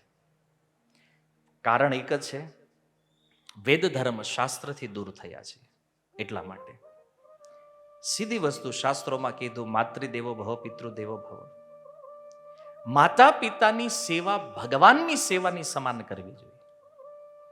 આચાર્ય દેવો ભવ, ગુરુની સેવા ભગવાનની સેવાની સમાન કરવી જોઈએ. આ એટલા વેલ્યુએબલ પાત્રો છે આપણા જીવનમાં. પણ આપણે આનો અનાદર કર્યો છે, અને માતા પિતાનો અનાદર જ્યારે થયો ને એટલે ઘરમાં દુઃખ પ્રારંભ થયું છે. આજે પિતૃપક્ષ છે ને, એટલા માટે કે લોકો જીવતા સેવા નથી કરતા, તો મર્યા પછી તો આનાથી કેવી રીતે અપેક્ષા રાખીએ કે આ પાણી નાખશે? આજે જીવતા જીવ લોકોને માતા પિતા હારે નથી રહેવું. બોલો, ભારત વર્ષનું પતન કેટલું થયું છે જો તમે. જે ભારતમાંથી આ સૂત્ર નીકળ્યું છે, માતૃદેવો ભવ પિતૃદેવો ભવ, આ ભારતની અંદર આજે દુનિયાના સૌથી વધારે વૃદ્ધાશ્રમો છે, ઓલ્ડ એજ હોમ. હવે આને પિતૃની વાત તો ક્યાંથી મગજમાં ઉતરે? જીવતા ન આપી શકતા હોય એ પિતૃમાં વિશ્વાસ કરે? નહીં કરે. આનું કારણ શું છે? આ મોડર્ન સમાજ જે આપણે બનાવ્યો છે ને, હાઈ ફોરવર્ડ સોસાયટી. જો જીવનનું સુખ જે છે ને, પ્રભુપાદ કહેતા simple living and high thinking. જેટલું જીવન સાદું જીવશો અને વિચારો ઊંચા રાખશો, એટલું જ જીવનમાં સુખ છે. અને જેટલું જીવન હાઈ સ્ટાઇલ, દુઃખ એટલું જ આવવાનું છે. આજના બાળકો પોતાના મિત્ર પરિજનો સાથે એટલો સ્નેહ નથી જેટલો મોબાઈલ હારે છે. કવર લગાડે, ગ્લાસ લગાડે, કે આને કાંઈ ન થવું જોઈએ. અને એમાં જો એક લીટો પડ્યો તો એમ લાગે કે એના હૃદયમાં લીટો પડી ગયો. આસક્તિનું લેવલ કંઈક અલગ જ છે. અને આવી આસક્તિ જે છે ને, એ દુઃખનું કારણ બની ગઈ છે. આ તમે જો કોઈને ઈચ્છા હોય કે મારે $1,00,000-1,50,000 ફોન લેવો છે અને મળે નહીં, તો લોકો આત્મહત્યા સુધી પહોંચી જાય છે. અરે મોબાઈલ નો મળ્યો એમાં મરી જવા? એટલે હા, તમે ન્યૂઝ બધા વાંચો છો પેપરમાં કે ભાઈ માતા પિતાએ ના પાડી, આઈફોન નથી લઈ દેવો, ગળા ફાંવ ખાઈ ગયો. તમે વિચાર કરો, આની બુદ્ધિ, આનું લેવલ ક્યાં છે? નથી. ઘણી વાર લોકો કહેતા બધા સંપ્રદાયો ખોટા છે ને મંદિરો ખોટા છે. એ સાચું હોય ખોટું હોય, પણ એક વસ્તુ છે કે જો તમારું બાળક કોઈ પણ મંદિરે જતું હશે, કોઈ પણ ધાર્મિક સંસ્થા સાથે જોડાયેલું હશે, તો કમસે કમ જીવનમાં આવી બધી પરિસ્થિતિઓને ફેસ કરવાની ક્ષમતા હશે એમ. નહીતર તો આ જ થવાનું છે. આ બધી વાતો એટલા માટે, કારણ કે પરિવારની અંદર જ્યારે આદર્શો તૂટ્યા અને આપણા જીવનમાં દુઃખનો પ્રારંભ થયો છે. તો જીવિત અવસ્થામાં માતા પિતાની સેવા કરતા નથી. શું કામ? કારણ કે એ બાળકોને ક્યારેય શિક્ષણ નથી મળ્યું કે માતા પિતાની સેવા કરવાથી પ્રાપ્ત શું થાય છે, મળે શું સેવા કરવાથી. તમે જુઓ, આપણે ભગવાનથી લઈએ. પહેલા મનુષ્યના સૌથી શ્રેષ્ઠ આદર્શ યદિ કોઈ હોય તો એ ભગવાન રામ છે. ભગવાન રામની પિતૃભક્તિ કેવી છે? મહારાજ દશરથે વચન આપ્યું છે કે તારે 14 વર્ષ વનમાં જવાનું છે. કઈના એ 2 વરદાન ભગવાન રામે મહારાજ દશરથની આજ્ઞાનું પાલન કરવા માટે 14 વર્ષ તપસ્વીઓના વેશમાં, તાપસ વેશ વિશેષ ઉદાસી, 14 વર્ષ રામ વનવાસી, 14 વર્ષનો વનવાસ સ્વીકાર કર્યો ભગવાને. ભગવાન રામને પાછા લાવવાના અનેક પ્રયાસો થયા. અયોધ્યાના જે નગરવાસીઓ હતા એણે ટ્રાય કરી, બ્રાહ્મણોએ ટ્રાય કરી, ઋષિમુનિઓએ, વશિષ્ઠજીએ ટ્રાય કરી, છતાં ભગવાન રામ પાછા આવ્યા નહીં. કેમ? બોલે પિતાને વચન આપ્યું છે ને, 14 વર્ષ માટે હું વનમાં રહીશ. હવે ઘટના એ બને છે કે ભગવાન રામ તો નીકળ્યા ઘરેથી નીકળ્યા, ચિત્રકૂટ પહોંચ્યા, અને ભગવાનના ગયા પછી 6 દિવસ વ્યતીત થયા અને 6થા દિવસે મહારાજ દશરથનું મૃત્યુ થયું. ભગવાન રામને હવે વરદાન તો, વચન તો લઈ લીધું છે વનમાં રહેવાનું, પણ પિતાનું મૃત્યુ થાય તો કોઈ પણ પુત્રનું કર્તવ્ય છે કે એ પરત આવશે. કદાચ ભગવાન રામને એવો સંદેશ આપવામાં આવ્યો હોત કે મારા દશરથ, તો ચિત્રકૂટ અયોધ્યાથી દૂર નથી.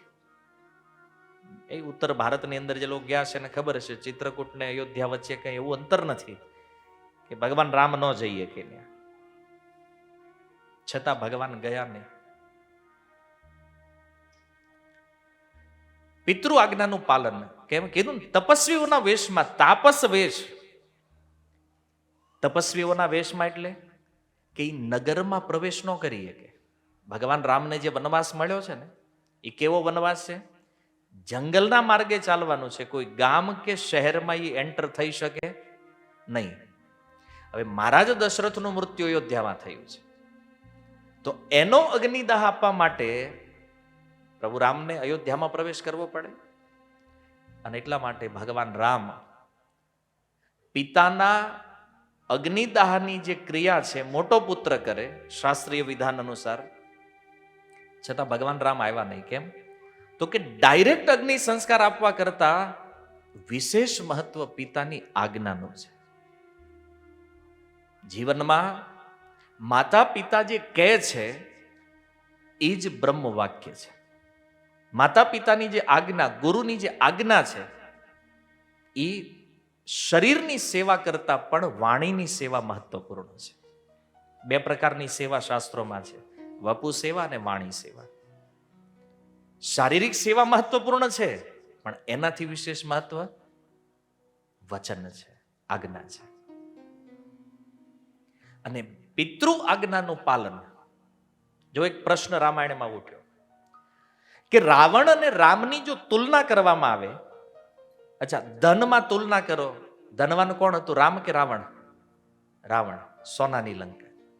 ભગવાન તો તપસ્વીઓના વેશમાં હતા ત્યારે. બળની તુલના કરવામાં આવે, બળવાન કોણ છે? રાવણ. કૈલાસ ઉઠાવ્યો છે ભાઈ, હે ને? ત્રિલોક વિજયી હતો રાવણ. અચ્છા જ્ઞાનમાં, એમાં પણ રાવણ. જે મટીરિયલ ફેક્ટર જેટલા છે ને એ બધામાં ભગવાન રામ કરતા રાવણ આગળ છે. છતાં વિજય કોનો થયો? ભગવાન રામનો. કારણ શું છે? એક વસ્તુ જે ભગવાન રામમાં, એક ગુણ જેના કારણે રાવણના આ બધા ગુણ અવગુણ થઈ ગયા. એક ગુણ ભગવાન રામના વિજય થવા માટે, અને એ છે ચરિત્ર, મર્યાદા. ભગવાન રામનું ચરિત્ર એટલું ઉજ્જવળ છે, આજે પણ લોકો એને મર્યાદા પુરુષોત્તમ રામ કહે છે. તો માતા પિતાની સેવા, માતા પિતાની આજ્ઞા, એની મર્યાદા જે ભગવાન રામના જીવનમાં છે, આ ચરિત્ર દ્વારા ભગવાન રામ વિજયી છે. કારણ કે ચરિત્ર ઉજ્જવળ છે તો એનું જીવન ઉજ્જવળ જ હોય, એ બધે વિજયી થઈ શકે. અચ્છા, એનાથી નીચે દેવતાઓના લેવલમાં જોઈએ. ગણેશજી, ગણેશજી દુનિયાના પ્રથમ પૂજનીય જીવ દેવતા સિદ્ધ થયા. દેવતાઓ એકવાર મળીને ગયા બ્રહ્માજી પાસે અને કીધું કે એક પ્રોબ્લેમ થયો. શું? બોલે પહેલી પૂજા કોની કરવી? બ્રહ્માજી કે કામ કરો, પૃથ્વીનું રાઉન્ડ મારો, જે પહેલો આવે એની પૂજા પહેલી થાય. ગણેશજીએ વિચાર કર્યો કે આમાં તો આપણે મેળ નહીં પડે, કારણ કે આ બધા સ્પીડ કંઈક અલગ જ છે આની, અને મારી સ્પીડ ઓછી ને આપણા વાહનની ઓછી. તો ગણેશજીએ નક્કી કર્યું કે કાંઈ નહીં, પહેલા તો આપણે આવવાનું છે. બુદ્ધિમાન છે ને ગણેશજી. ગયા કૈલાસમાં, શિવજી તો બેઠા હતા, પાર્વતીને લઈને આવ્યા. માતા અહીંયા બેહો. પાર્વતીજી કે પણ આમ આટલી તમે બેહો અહીંયા. બેઠા. 7 પ્રદક્ષિણા ગણેશજીએ કરી, શિવજી અને પાર્વતીજીની, અને બ્રહ્માજી પાસે આવીને ઉભા રહી ગયા. પછી તો આવ્યા બધા દેવતાઓ, બધા આ ગયો જ નથી ક્યાંયથી, હે ને? કારણ કે આને ખબર છે કે હું જીતવા નથી, હલ્યો જ નથી અહીંથી, એટલે આ તો પહેલો આવ્યો જ ન હોય. પછી બધા આવી ગયા. બ્રહ્માજીને કીધું રિઝલ્ટ એનાઉન્સમેન્ટ કરો, કોણ પહેલા આવ્યું છે. તો બ્રહ્માજીએ કીધું કે સૌથી પહેલા ગણેશ. બધા દેવતા કે એ તો હલ્યો નથી અહીંથી, તો એ પહેલા કેવી રીતે આવી ગયો? બોલે એને એક નહીં, પૃથ્વીની નહીં, આખા બ્રહ્માંડની 7 પરિક્રમા કરી. બોલા બધા કે અમે ખાલી પૃથ્વીની કરીને આવ્યા એટલો ટાઈમ લાગ્યો, અને આ ગણેશ આખા બ્રહ્માંડની હાથ કઈ રસ્તા મળ્યો જ નહીં, અરે દોડવામાં હતો જ નહીં. તો પહેલા કેવી રીતે આવી? બ્રહ્માજી કહે છે એણે એના માતા પિતાની 7 પરિક્રમા કરી છે ને. અને વેદ શું કહે છે? માતૃદેવો ભવ પિતૃદેવો ભવ. આ ભગવાન છે અને બધા બ્રહ્માંડ ક્યાં છે? ભગવાનની અંદર. તો માતા પિતાની 7 પરિક્રમા કરી એ સંપૂર્ણ બ્રહ્માંડની પરિક્રમા કરવાની સમાન છે. એટલે ગણેશ જ પ્રથમ પૂજનીય થશે. દેવતાઓમાં પહેલું સ્થાન મળ્યું માતા પિતાની સેવાના કારણે. હવે આવો મનુષ્યોમાં. મનુષ્યોની અંદર માતા પિતાની સેવાને લઈને પ્રસિદ્ધ ભક્ત જે છે, જેને આપણે પુંડરીક કહીએ છીએ, હિન્દી ભાષીઓ પુંડલિક કહે છે. મહારાષ્ટ્રમાં એક ભક્ત થયા, ભગવાન વિઠ્ઠલના અનન્ય ભક્ત છે. માતા પિતાની સેવા કરે છે અને ભગવાનનું નામ સંકીર્તન કરે છે. હરે કૃષ્ણ મહામંત્રનું કીર્તન કરે અને ભગવાનની સેવા કરે છે. હવે ભગવાનનું કીર્તન કરતા કરતા માતા પિતાની સેવા કરે છે. સાક્ષાત ભગવાન ત્યાં પ્રગટ થયા, દરવાજા ઉપર આવ્યા અને ભગવાને કીધું, પુંડરીક દરવાજો ખોલ. તો પુંડરીકે કીધું કે કોણ છો તમે? અરે બોલે, તું જેને બોલાવે છો ઈ જ છું હું. તો કે મેં જેને બોલાવ્યા છે એને કોઈ દરવાજો નડતો નથી, વહી આવો. ઈ જ છો તો વહી આવો અંદર. અને વાત જ સત્ય છે ને, ભગવાનને કયો ગેટ રોકવાનો છે? ભગવાન અંદર આવ્યા. પુંડલિક માતા પિતાની સેવામાં વ્યસ્ત છે. ભગવાને કીધું, તમારે અહીંયા મહેમાનનું સ્વાગત આવી રીતે કરો છો? નથી બેહવાનું કહેતો, નથી કંઈક પાણીનું પૂછતો.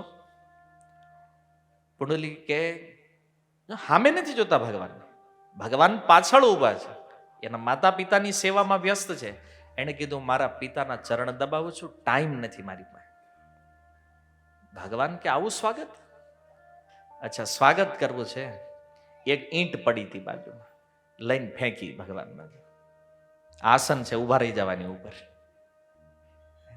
ભગવાન ઉભા રહી ગયા. ઊભા ભગવાન કહે છે કે હું છેક વૈકુંઠથી આવ્યો છું અહીંયા, તું કમસે કમ મારી સામું તો જો. બોલે નહીં, હું અત્યારે વ્યસ્ત છું. ક્યાં વ્યસ્ત છો? સેવામાં. બોલો, ભગવાનને વેઇટિંગમાં ઉભા રાખી દીધા. પછી હવે ઈંટ ઉપર ઉભા રહ્યા, થાક્યા ભગવાન. કમર દુખવા માંડી થોડી, હાથ પછી કમર ઉપર રાખીને ઉભા રહી ગયા. ભગવાન વેઇટિંગમાં છે. શેના કારણે? માતા પિતાની સેવા કરે છે. ઈંટ જે છે ને, એને મરાઠીમાં કહે છે વિઠ. તો ઈંટ ઉપર ભગવાન ઉભા રહે એટલે એનું નામ થયું વિઠ્ઠલ. ભગવાન વિઠ્ઠલ કૃષ્ણ જે છે. તો પુંડરીકની આ લીલાના કારણે ભગવાનનું એક નામ થયું. અને જગ પ્રસિદ્ધ લીલા છે કે માતા પિતાની સેવાના કારણે આ પુંડરીકને ભગવાનની પ્રાપ્તિ થઈ ગઈ. વિચારો, શું પ્રાપ્ત નહીં થાય માતા પિતાની સેવાથી? વેદ તો ખોટું બોલતા નથી ને. વેદોમાં લખ્યું છે માતૃદેવો ભવ પિતૃદેવો ભવ. માતા પિતાની સેવા દ્વારા સાક્ષાત ભગવાનને પણ પ્રગટ કરી શકે, આ ક્ષમતા છે. શ્રીમદ ભાગવતની અંદર મનુ મહારાજના વંશજોનું વર્ણન છે 9મ સ્કંદમાં. મનુ મહારાજના 10 પુત્રો હતા અને એમાંથી એક પુત્ર જેનું નામ હતું નભગ. આ નભગ એમના એક પુત્ર હતા, એનું નામ થયું નાભાગ. નભગનો પુત્ર છે નાભાગ. આનું નામ નાભાગ એટલે પડ્યું કે એ જ્યારે ગુરુકુળમાં ભણતો હતો ત્યારે એના જે ભાઈઓ હતા એને પ્રોપર્ટી વેચી લીધી, સંપત્તિ. કે બોલો આવે ત્યારની વાત પછી, અત્યારે આપણે વેચીને જલસા કરવી કે. તો હવે ત્રણેય પ્રોપર્ટી વેચી લીધી જે હતી. આ જ્યારે ગુરુકુળથી પાછો આવ્યો, ભાઈઓને પૂછ્યું મારા ભાગમાં હું રાખ્યું? તો કે અમે પિતાજીને આપ્યા છે તારા ભાગમાં, બાપા તારા. આજ દુર્ભાગ્ય છે, આજ નો હાલે પિતાજી. આજ પિતાજીને ભાગ પાડ નાખે એને. આ કપાતરો જે છે એને 1 મહિનો આઈ રહેવાનું, 1 મહિનો આઈ રહેવાનું. પણ આમાં પ્રોબ્લેમ જે છે ને ક્યાં છે ખબર છે? બાળકોને આપી દીધું ને બધું.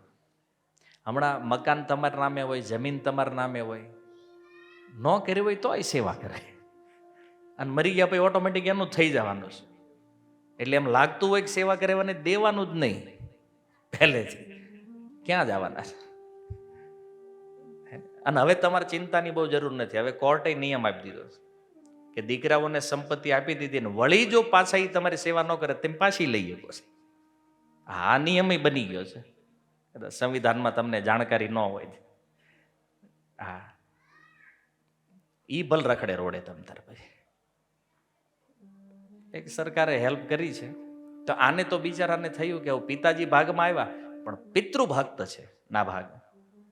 એને કીધું કાંઈ વાંધો નહીં પિતાજી, તમે મારા ભાગમાં છો ને, એ સંપત્તિ કરતા પણ મને વધારે પ્રાપ્ત થયું છે. શું કામ? કારણ કે શાસ્ત્ર એવું કહે છે કે જે વ્યક્તિ હોય ને એની સંપત્તિ કરતા એની વેલ્યુએશન ડબલ થાય. તો મારા ભાઈઓએ જે સંપત્તિ લીધી છે એની કરતા તો તમે ડબલ છો, હું તમારી સેવા કરીશ.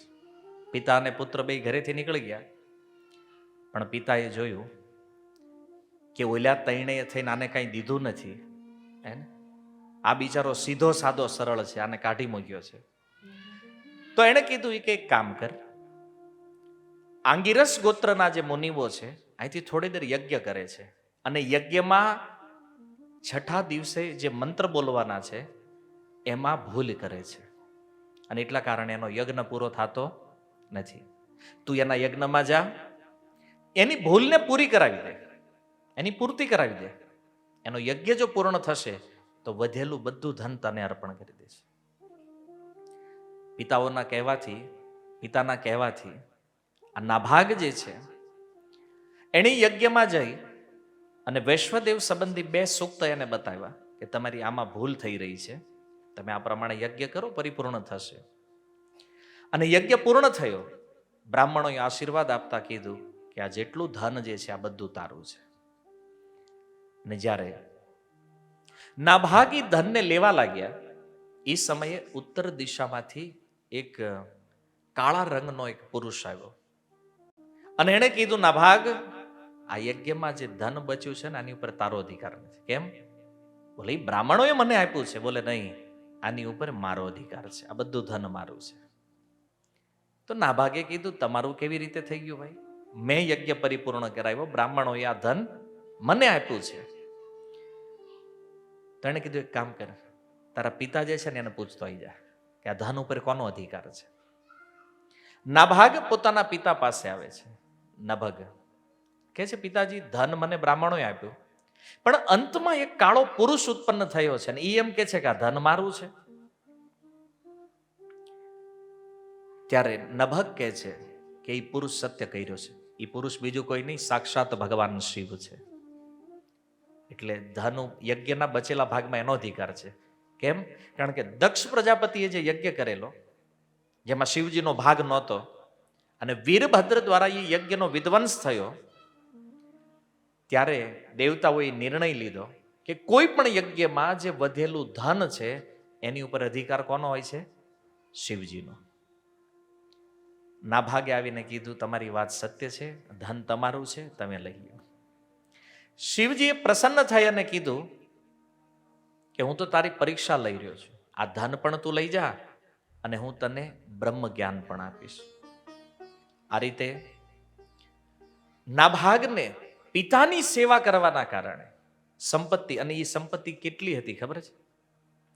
ઓલા ત્રણેય ભાઈની ભેગી કરો ને એના કરતા અનંત ગણી સંપત્તિ આ નાભાગને પ્રાપ્ત થઈ. તો જો ધનની ઈચ્છા પણ જીવનમાં છે, કોઈ હૃદયપૂર્વક માતા પિતાની સેવા કરે, એની ધનની કામના પણ પરિપૂર્ણ થઈ જાય. ધન આવી જવું મહત્વનું નથી, આવી ગયા ને પછી જાય નહીં, એ વધારે મહત્વનું છે. આવી તો જાય ઘણા પાસે, પણ ટકતું નથી. અનિતિથી આવ્યું છે ને, કોકનું ઉપાડી લીધું કેટલા દી રહેવાનું છે? ઉઠી ઉઠીને લાવ્યા હોય, ઓયલું ઉઠવાનું નહીં, કરાગરે વસ્તે વાળું, ઓયલું ઉઠવાનું માર્કેટમાં જે ઉઠે છે. ઘણાને એમ થાય તો ઉઠે ને ક્યાંથી આવશે? તો અનિતિ દ્વારા જે પ્રાપ્ત થવાનું છે ટકવાનું નથી. ધન પણ મળ્યું, સાથે બ્રહ્મ જ્ઞાન પણ પ્રાપ્ત થયું, અને એવું ઐશ્વર્યવાન રાજ્ય પ્રાપ્ત થયું. અને એ જ નાભાગના પુત્ર થયા મહારાજ અંબરીશ. જો સાત્વિક કર્મ કુળમાં હોય ને તો સંતાનો પણ એવા થાય. મહારાજ અંબરીશ ભગવાનના પરમ હવાની કથા તો તમે બધા જાણો છો. અંબરીશ મહારાજને ઓળખો છો ને? દુર્વાસાજીએ મારવા માટે એને પ્રયાસ કર્યો ને ભગવાનનું સુદર્શન ચક્ર વાહે પડ્યું. એ મહારાજ અંબરીશ આખા ભૂમંડળના રાજા બન્યા. વિચારો, પેલા ઘરેથી કોઈ ભાગ નહોતો મળ્યો, પણ જો ત્રણેય પેઢીમાં ત્રણેય ધર્મનો પક્ષ લીધો અને પરિણામ શું આવ્યું? ધન પણ આવ્યું, વિદ્યા પણ આવી. અને અંબરીશ મહારાજ સાક્ષાત ભગવાનના આવા મહાન ભક્ત જેના ઘરે જન્મ લે છે. કેમ? નાભાગની પિતૃભક્તિના કારણે. 7 દ્વીપનું રાજ્ય હતું અંબરીશ મહારાજ પાસે. સપ્તદ્વીપ, આખો ભૂમંડળ એના એકલા રાજા હતા અંબરીશ મહારાજ. ઓલા ભાઈઓએ કદાચ નહીં દીધું તો હું એમાં આવી ગયું.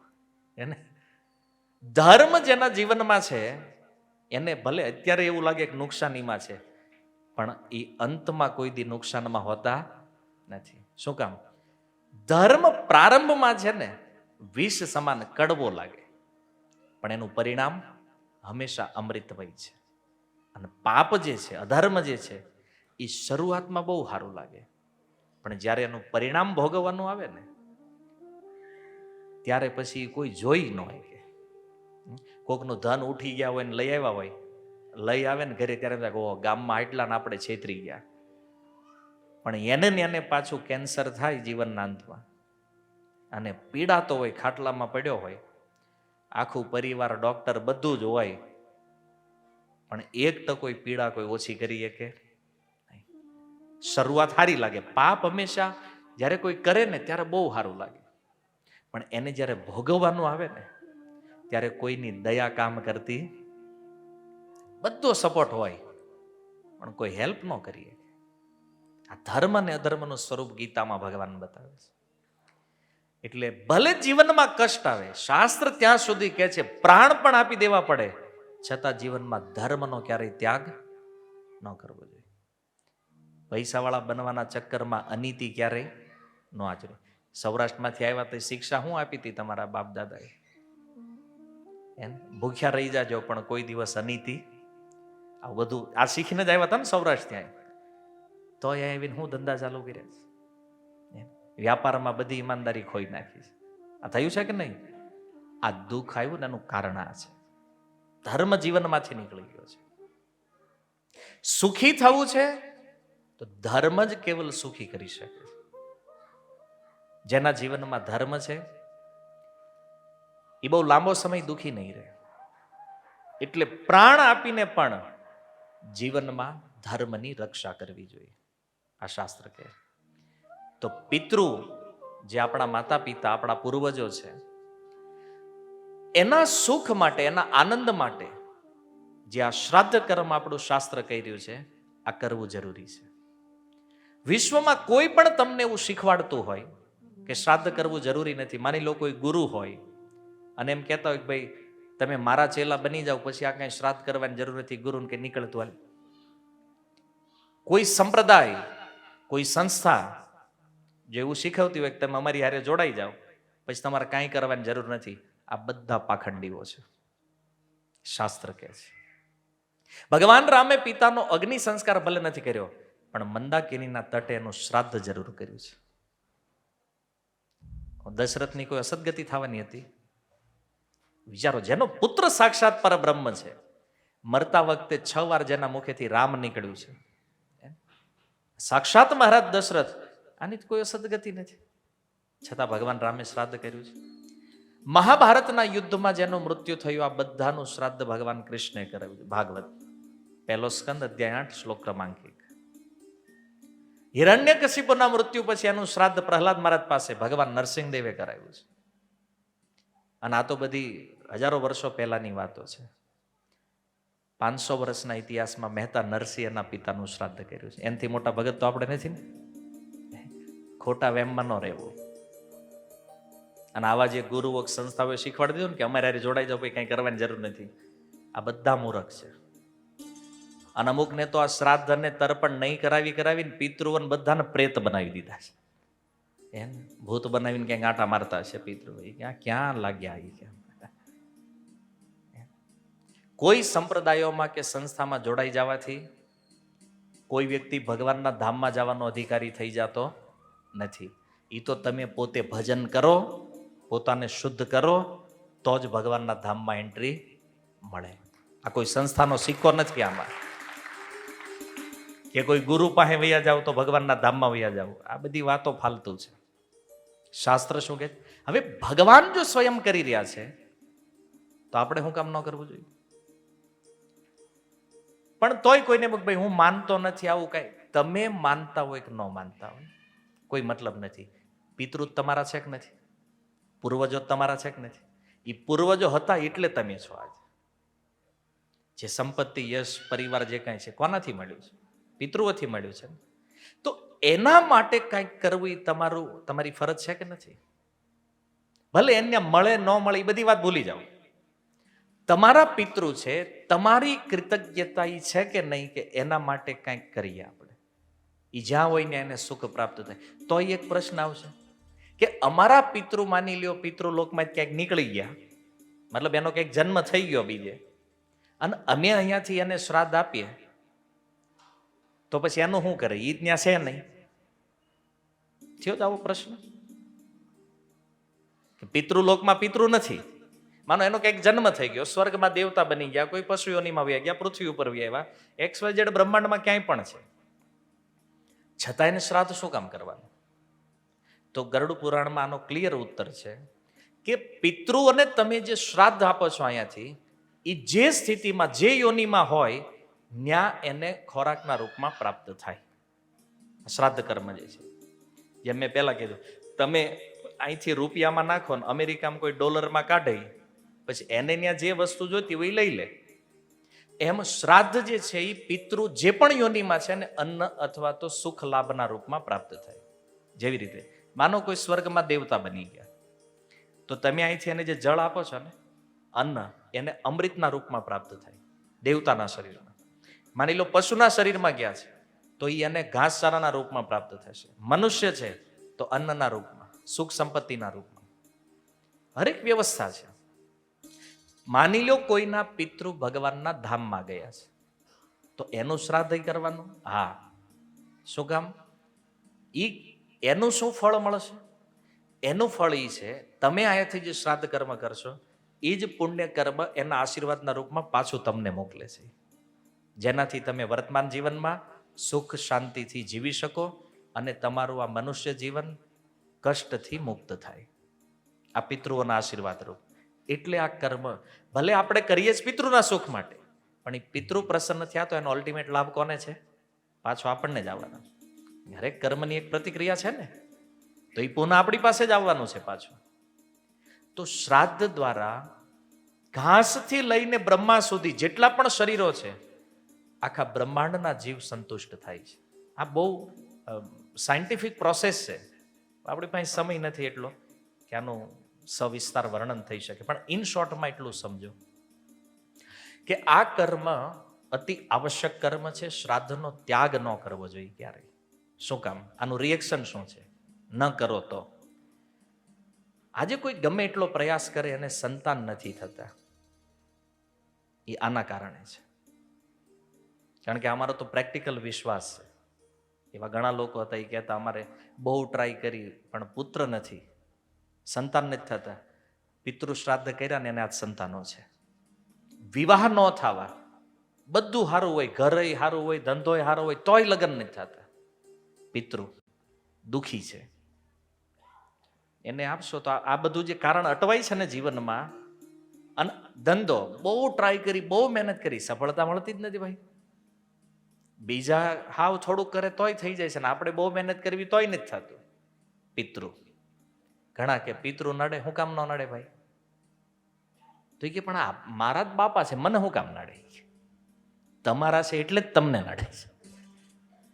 અને નડે છે એટલે કે અમે તો વયા ગયા, બધું અમારું વાપરો તમે, અને અમારે હાટું કંઈ કરતા નથી. એની અપેક્ષા છે કે તમે એના માટે કંઈક કરો. અને આપણે જ્યારે ભૂલી જાય ને પિતૃઓને, તો એ દુઃખના રૂપમાં આપણને સંકેત આપે છે કે આ દુઃખ તને હું આપું છું, તું જો મારી સામે થોડુંક, મારા માટે કંઈક કર. અને બહુ લાખો કરોડો વાપરવાથી પિતૃ પ્રસન્ન થાય એવું નથી. શાસ્ત્રોમાં સીધી સિમ્પલ સરળ વિધાન છે. શ્રાદ્ધના 2 પ્રકાર છે. એક પિંડ શ્રાદ્ધ છે, એક ભોજ શ્રાદ્ધ છે. બ્રાહ્મણ હોય, પિંડદાન દ્વારા પિતૃઓને સંતુષ્ટ કરી શકાય. અને બીજું છે બ્રાહ્મણોને ભોજન દ્વારા. આમાંય ઘણા પ્રશ્ન છે. બ્રાહ્મણ જમાડવાના, કે બ્રાહ્મણોએ લખી નાખ્યું લાગે છે, એને જમાડવા પડે ને આપણે, એટલે. કારણ કે હરેક વાતમાં એ જ કળિયુગી બુદ્ધિ ઘુસાડવાની જ આપણે. શું કામ બ્રાહ્મણને ભોજન આપવામાં આવે છે શ્રાદ્ધમાં? પિતૃઓ જે છે ને એ વાયુરૂપ શરીરમાં છે, સૂક્ષ્મ શરીરમાં. તો જ્યારે તમે એને અન્ન આપો છો તો એ ગ્રહણ ક્યાંથી કરે છે? એને કોઈને કોઈ શરીરનો આશ્રય જોઈએ છે. સૂક્ષ્મ રૂપમાં બ્રાહ્મણોના પ્રાણમાં પ્રવેશ કરે છે પિતૃ. અને તમે જે અન્ન બ્રાહ્મણને જમાડો છો ને, એના દ્વારા એ પિતૃ સંતુષ્ટ થાય છે. કયો બ્રાહ્મણ? જે સદાચારી હોય, શુદ્ધ હોય, પાન માવા તમાકુ ખાતો હોય, એ બ્રાહ્મણને જમાડો તો કાંઈ નથી થવાનું. પિતૃ આવશે જ નહીં તમારે ત્યાં પહેલા. એટલે કોને બોલાવાના જ બ્રાહ્મણ નહીં, પહેલા ધ્યાનમાં રાખવું. વ્યસની બ્રાહ્મણો નહીં હાલે. જે સદાચાર નથી, સંધ્યા ગાયત્રી નથી કરતો, આવા બ્રાહ્મણો પિતૃભોજમાં હાલે નહીં. શુદ્ધ બ્રાહ્મણ પિતૃ એના માધ્યમથી અન્ન ગ્રહણ કરે છે. માની લો આવો બ્રાહ્મણ ન મળે તો સુરતમાં મુશ્કેલ છે, તો ગાય. શ્રાદ્ધ ભોજન જે છે કોને ખવડાવવું જોઈએ? ગાયને, ગૌ માતાને. કારણ કે પરમણી શ્રાદ્ધ જે છે આના 16 દિવસ ગયા તીર્થ જે છે એનો વાસ ગાયના મુખમાં હોય છે. આ 16 દિવસ ભાદ્ર પૂર્ણિમાથી લઈ અને આસો અમાસ સુધી 16 દિવસનો આ જે પીરિયડ છે, તો 16 દિવસની અંતર્ગત જે શ્રાદ્ધ તમે ગાયને ખવડાવો છો, એ ડાયરેક્ટ ગયા તીર્થમાં જઈને શ્રાદ્ધ કરવાથી પિતૃને જે ફળ પ્રાપ્ત થાય એ ગાયને ભોજન કરાવવાથી થાય છે. અને માની લો ગાયને ભોજન કરાવવાની ક્ષમતા ન હોય, ખાલી ઘાસે ખવડાવી દો ગાયને પિતૃઓનું સ્મરણ કરીને, તો પણ શ્રાદ્ધનું એટલું જ ફળ પ્રાપ્ત થાય. બ્રાહ્મણની સંખ્યા કેટલી હોવી જોઈએ? 1. કેપેસિટી હોય તો 3, એનથી સારી કેપેસિટી હોય તો 7. એકી સંખ્યામાં બ્રાહ્મણ હોવા જોઈએ. અને આનો કોઈ નિયમ નથી કે 1 બ્રાહ્મણ જમાડો તો ઓછું પુણ્ય મળશે, 100 જમાડો તો વધારે મળશે. આમ હું એક દિવસ કહેતો હતો આના વિષયમાં, તો 1 બ્રાહ્મણથી જો એટલું પુણ્ય મળતું હોય પછી ઝાઝા શું કામ જમાડવા? એમાં શું કામ જમાડે એનું એક કારણ છે. કારણ કે હવે આપણે 1 બ્રાહ્મણને ભોજન આપી તો આપણા પિતૃને મળશે, અને માનો વધારે બ્રાહ્મણ હોય તો વધારે પ્રમાણમાં મળે, તો પછી ન્યાય પાછા પિતૃ એવા હશે ને જેને છોકરા નહીં દેતા હોય, તો આપણે એક જાજુ મોકલ્યું હોય પછી મિલ બાટકે ખાઈને બીજા નહીં આપે આજુબાજુ. અને ગુજરાતીને તો ભાઈ એકલા ભજા આવે નહીં, બીજા પિતૃ હોય તો એ નહીં આપે. એટલે તમારી ક્ષમતા હોય તો કરો ધામધૂમથી, પણ નો ક્ષમતા હોય તો 1 બ્રાહ્મણ પણ પર્યાપ્ત છે. ઈ પણ નો ક્ષમતા હોય તો કેવલ ગાયને ભોજન આપો, ઈ પણ પર્યાપ્ત છે. પણ આ અન્ન જે છે ને એ ભગવાનને ભોગ લગાવીને અર્પિત થયેલું હોવું જોઈએ. કાંદા લસણનો પ્રયોગ યદિ શ્રાદ્ધમાં થયો તો એ શ્રાદ્ધ ફેલ થશે. આ બધા નિયમ ખબર હોવી જોઈએ. શ્રાદ્ધ કરીએ છીએ તો એકાદશીના દિવસે અન્ન કોઈને ખવડાવવું જોઈએ. જેનું એકાદશીમાં શ્રાદ્ધ આવે છે તો એને શ્રાદ્ધ દ્વાદશીમાં કરી, પણ એકાદશીમાં ક્યારે અન્ન, કારણ કે એકાદશીના દિવસે જો શ્રાદ્ધ કરીને અન્ન ખવડાવશો તો પિતૃ જ્યાં હશે ત્યાંથી નરક લોકમાં પડી જાય. એટલે જે કંઈ ક્રિયા કરીએ છીએ ને એ સાવધાની, એનું ખબર હોવી જોઈએ શું કરવું છે શું નથી કરવું. માની લો અન્નની ક્ષમતા પણ નથી, તમે કીધું એમ ગમે ત્યાંથી ઘાસ ઉખાડી અને ગાયને ખવડાવી દો. કારણ કે પિતૃઓનું પ્રતિનિધિત્વ 3 પશુઓમાં છે: પક્ષી, ગાય, શ્વાન, કૂતરો અને કાગડો. આ બધાનું કારણ છે. કેમ કીધું? ગાયના મુખમાં ગયા તીર્થ છે. કાગડો જે છે ને એ પિતૃલોકના દેવતા અર્યમા દેવ જે છે એનું વાહન છે. એટલે અહીંયાથી તમે જે પિતૃઓને અર્પિત કરો છો એ કાગડો પિતૃ નથી, કાગડો માધ્યમ છે શ્રાદ્ધને એ પુણ્ય કર્મને લઈ જવાનો. કારણ કે અર્યમા દેવ છે ને એનું વાહન કાગડો છે, તો એ કાગડાના રૂપમાં એ શ્રાદ્ધ પિતૃઓ ગ્રહણ કરે છે. આપણને એમ થાય કે આપણા જ પિતૃ કાગડો બનીને, પિતૃ નથી. ધ્યાન રાખવું જોઈએ. શ્વાન એટલે મેં કીધું ને, હરેક વસ્તુની પાછળ એક કારણ છે, પણ આપણે ન જાણવી ત્યારે બધું સ્ટેટસમાં લાગે. પછી તો ફેસબુકમાં તો બધા બ્રહ્મજ્ઞાની છે, હે ને? સોશિયલ મીડિયામાં તો બધાને એમ છે કે આપણી જેટલી કોઈને ખબર જ નથી. તો આ ત્રણેયને તમે શ્રાદ્ધ ભોજન આપી શકો, એ પણ પિતૃઓ ગ્રહણ કરે છે. અને હાવ નોર્મલ વ્યક્તિ હોય કે ધન ખર્ચ કરીએ કે એમ જ નથી, તો એના માટેની વિધિ છે, એકાંત સ્થાનમાં નદીના તટે જઈ દક્ષિણ દિશા બાજુ મુખ રાખી બંને હાથ ઉપર કરી અને કહેવું જોઈએ કે હે પિતૃઓ પ્રસન્ન થાઓ. બસ આટલું બોલવા માત્રથી પિતૃઓ પ્રસન્ન થઈ જાય છે. એટલે આ મારે તમને એટલે કહેવું છે કે જે વિધર્મી લોકો એવું શીખવાડે કે તમારામાં આ બધી જે વિધિઓ છે ને જમણવાર છે ને ખર્ચો થાય ને તો ગરીબોના પિતૃઓનો તો ઉદ્ધાર જ નહીં થાય, તમારે એને કંઈ ચિંતા કરવાની જરૂર નથી. અમારા ઋષિમુનિઓએ બધી વ્યવસ્થા કરી છે એની રીતે. સમજમાં આવ્યું? એને કહી શકાય. એટલે આપણું સામર્થ્ય જે છે એ અનુસાર તો આપણે આપણા પિતૃઓને સુખી કરવાની ટ્રાય કરીએ, પણ નથી સામર્થ્ય તો વિધિ તો આ છે. એક સ્માઇલ ખાલી આપો ને પિતૃઓને તો પણ એ પ્રસન્ન. એની અપેક્ષા એ છે તમે એને યાદ કરો. શું કામ કરવા જરૂરી? કોઈ કે એ તો વયા ગયા ને શું કામ અમારે યાદ કરવા? અરે આ જીવન એનાથી મળ્યું છે ને ભાઈ. જન્મતી વખતે જ કહી દીધું હોત કે મારી નાખવાને, શું કરે તમે? બરાબર. આજે જો બાળકોની હત્યા થઈ રહી છે કે નહીં ગર્ભમાં, તો આપણા પિતૃઓને ધન્યવાદ દેવો જોઈએ કે નહીં? આપણને આ સંસારમાં આવવા દીધા, ગર્ભમાં જ મારી નાખ્યા હોત તો આપણે ન હોત અહીંયા. તો એ પિતૃઓનું ઋણ છે આપણી ઉપર.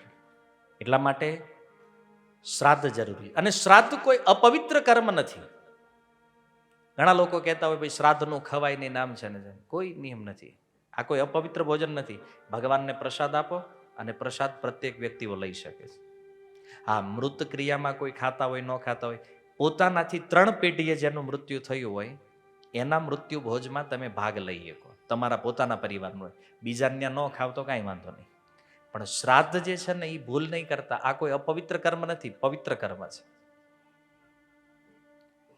અને મહાન મહાન ભક્તો, મહેતા નરસિંહે શ્રાદ્ધ કર્યું, તેને જમવા આવ્યા હશે, મોટા ભાગે બ્રાહ્મણો હતા, એ ન કે આ ખવાય કે ન ખવાય.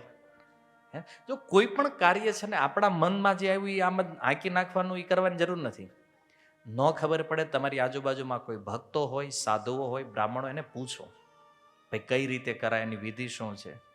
કારણ કે જો બરાબર કરશો તો એનું ફળ બરાબર મળશે, અને જો સારી રીતે નહીં કરીએ તો એ બધું ફેલ જવાનું છે, હે ને?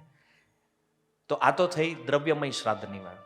વાસ્તવમાં પિતૃઓની પ્રસન્નતા શેમાં છે? તો કે છે કોઈ દ્રવ્ય પિતૃને પ્રસન્ન કરે કે ન કરે, પણ ભગવાનનું નામ અને ભગવદ કથા, આનાથી તો પિતૃ નિશ્ચિત પ્રસન્ન થાય છે. ઘણા લોકોને એવું લાગતું હોય કે ભાઈ અન્ન કદાચ આપણું ત્યાં પહોંચ્યું કે નહીં સંશય રહી જાય, પણ ભગવાનનું નામ પહોંચશે આમાં તો કોઈ સંશય નથી. ભગવાન અને પિતૃઓને આ સૌથી પ્રિય છે. અને ભારત વર્ષમાં બધા લોકો માને છે કે પિતૃઓનો પણ ઉદ્ધાર કરવા વાળી કોઈ કથા હોય, તે કથા કઈ છે? ભાગવત છે ને. આજે પિતૃ ભલે ગમે એ સંપ્રદાયને માનતા હોય, ગમે એ ધર્મને માનતા હોય, પણ એના મનમાં એવો વિચાર આવે કે અમારા પિતૃઓની મુક્તિ કરવી છે, તો કથા કઈ કરે છે? ભાગવત. કેમ? જીવિત વ્યક્તિનો ઉદ્ધાર તો કરે છે, પણ આ ભાગવત એવું અલૌકિક દિવ્ય છે કે મૃત્યુ પછી પણ પિતૃઓનો પણ ઉદ્ધાર કરે છે. તો આમાં તો હવે આપણે સમજવાનું છે કે હારું મર્યા પછી જો પિતૃનો ઉદ્ધાર આ ભાગવત કરતું હોય, તો જીવતા જીવ જે વ્યક્તિ સાંભળે એને શું નહીં મળે? નકરું વિરોધના આંદોલનમાં ભાગ ન લ્યો. હાલો કથા ન હોવી જોઈએ, તો કે ન્યા પાછા ઝંડા લઈને પહોંચી જાય. તો કથા નહીં હોય તો ઘરે ઘરે વ્યથા જ થાય જે છે. પણ આ જો ઘર ઘરની વ્યથા બંધ કરવી હોય ને, તો ઘરે ઘરે ભાગવત હોવું જરૂરી છે. ગ્રંથના રૂપમાં ભાગવત જો ઘરે આવે છે ને, તો પણ એની વ્યથા શાંત થઈ જશે. તો મૃત્યુ બાદ પણ જે સુખ આપે છે એ આ ભગવાનની કથા, ભગવાનનું નામ છે. તો આપણે એવું કાર્ય કરો જેના કારણે આપણા પિતૃઓ પણ પ્રસન્ન થાય અને આપણને પણ લાભ થાય. જો આપણે જીવિત અવસ્થામાં ભગવાનનું નામ કીર્તન કરશું, તો મર્યા પછી કોઈની વાટે રહેવું પડશે નહીં. બાકી તેમ જાણો છો કે આગળ કેવા આવવાના છે. નો ડાઉટ આપણે ભગવાનને પ્રાર્થના એ કરી બધાના વંશજ ભગવાનના ભક્ત બને, પ્રહલાદ મહારાજ જેવા. પણ નો આવ્યા તો વાટે જ ન રહેવાય ને. પુત્ર શું કામ માગતા હતા પહેલા લોકો ખબર છે? કે કદાચ આપણી અસદગતિ થાય તો આપણા પુત્રો આપણો ઉદ્ધાર કરે. પુત્ર આજે જોતા શું કામ? સેવા કરે. પણ એ જ થવાની નથી. એટલે હવે છોકરા હોય કે ન હોય શું ફરક પડે? કેમ? કારણ કે હતા એને બહાર મોકલી દીધા. કોકને કેનેડા ને કોક ઓસ્ટ્રેલિયા, અહીં એકલા બે કરો લ્યો. સેવા કોણ કરે? તો કે પાડોશી. એમ ઓલો ત્યાંથી ફોન કરે, મારા બાપાને તાવ આવ્યો લઈ જાય તું દવાખાને. એમ ઓલા ને એમ થાય કે હારું સેવા કરવી સારું છે, એવું નથી. કોઈ પાડોશીમાં બીમાર હોય તે આપણું સૌભાગ્ય છે, આપણને સેવા મળે. પણ તમે છોકરા શું કામ કર્યા હતા એ હવે તમે પોતાની જાતને પૂછો. ગામ પાસે સેવા લેવા હે નથી, કોઈ જ્ઞાન નથી. બધા મોકલી દો. કેમ? બાજુવાળાનો ગયો આપણો જવો જ જોઈએ. હા 25-25 લાખ રૂપિયા ભરીને ન્યા કે મારો પોતા અહીં કીધું હોય ઘરે નથી મારવા. ન્યા કોક ના ઓલા અંગ્રેજોની ગુલામી ન્યા હજી કરે જ પાછા 25 લાખ ભરીને. એમ તોય પાછા હવામાં અમે કેનેડા છે વયો જા સાનો માનો ભાઈ. એમ એની કરતા 100% હારવાઈ જીવી જ આપણે છે કે નહીં? આ કથા કીર્તન હે ને ન્યા ક્યાં મળવાનું? અને આ મને બહુ વિચિત્ર લાગે છે ભાઈ. તમે જે માનતા હોય એ ભાઈ કેનેડા વહી ગયો, કામ વહી ગયો, ગમે ત્યાં વહી ગયો, પણ ત્યાં કરે છે તાત તે, કારણ કે રિપોર્ટ બધાના જ આપણી પાસે. હે અહીંયા એને મમ્મી કે ને પાણી પી લે હાથે હાથે પાણીનો ગ્લાસ અહીં નો જ લેતો. ન્યા બોલી ટ્રેમાં લઈને અંગ્રેજોને કે લે બર્ગર પીઝા.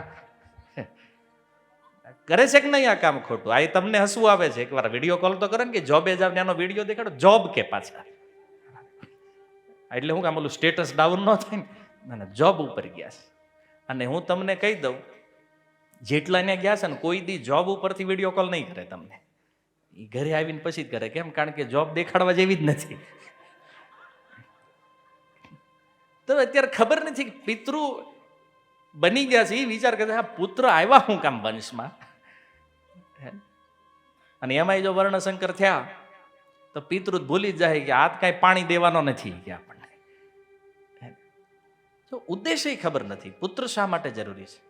શાસ્ત્ર કહે છે પોમ નામના નરકથી પિતૃઓનો ઉદ્ધાર કરે એટલે પુત્ર જરૂરી છે. ત્રાયતે પોમ નરક ત્રાયતે ઇતિ પુત્ર. જે નરકથી પિતૃઓનું ત્રાણ કરે છે એને પુત્ર કહેવામાં આવે છે.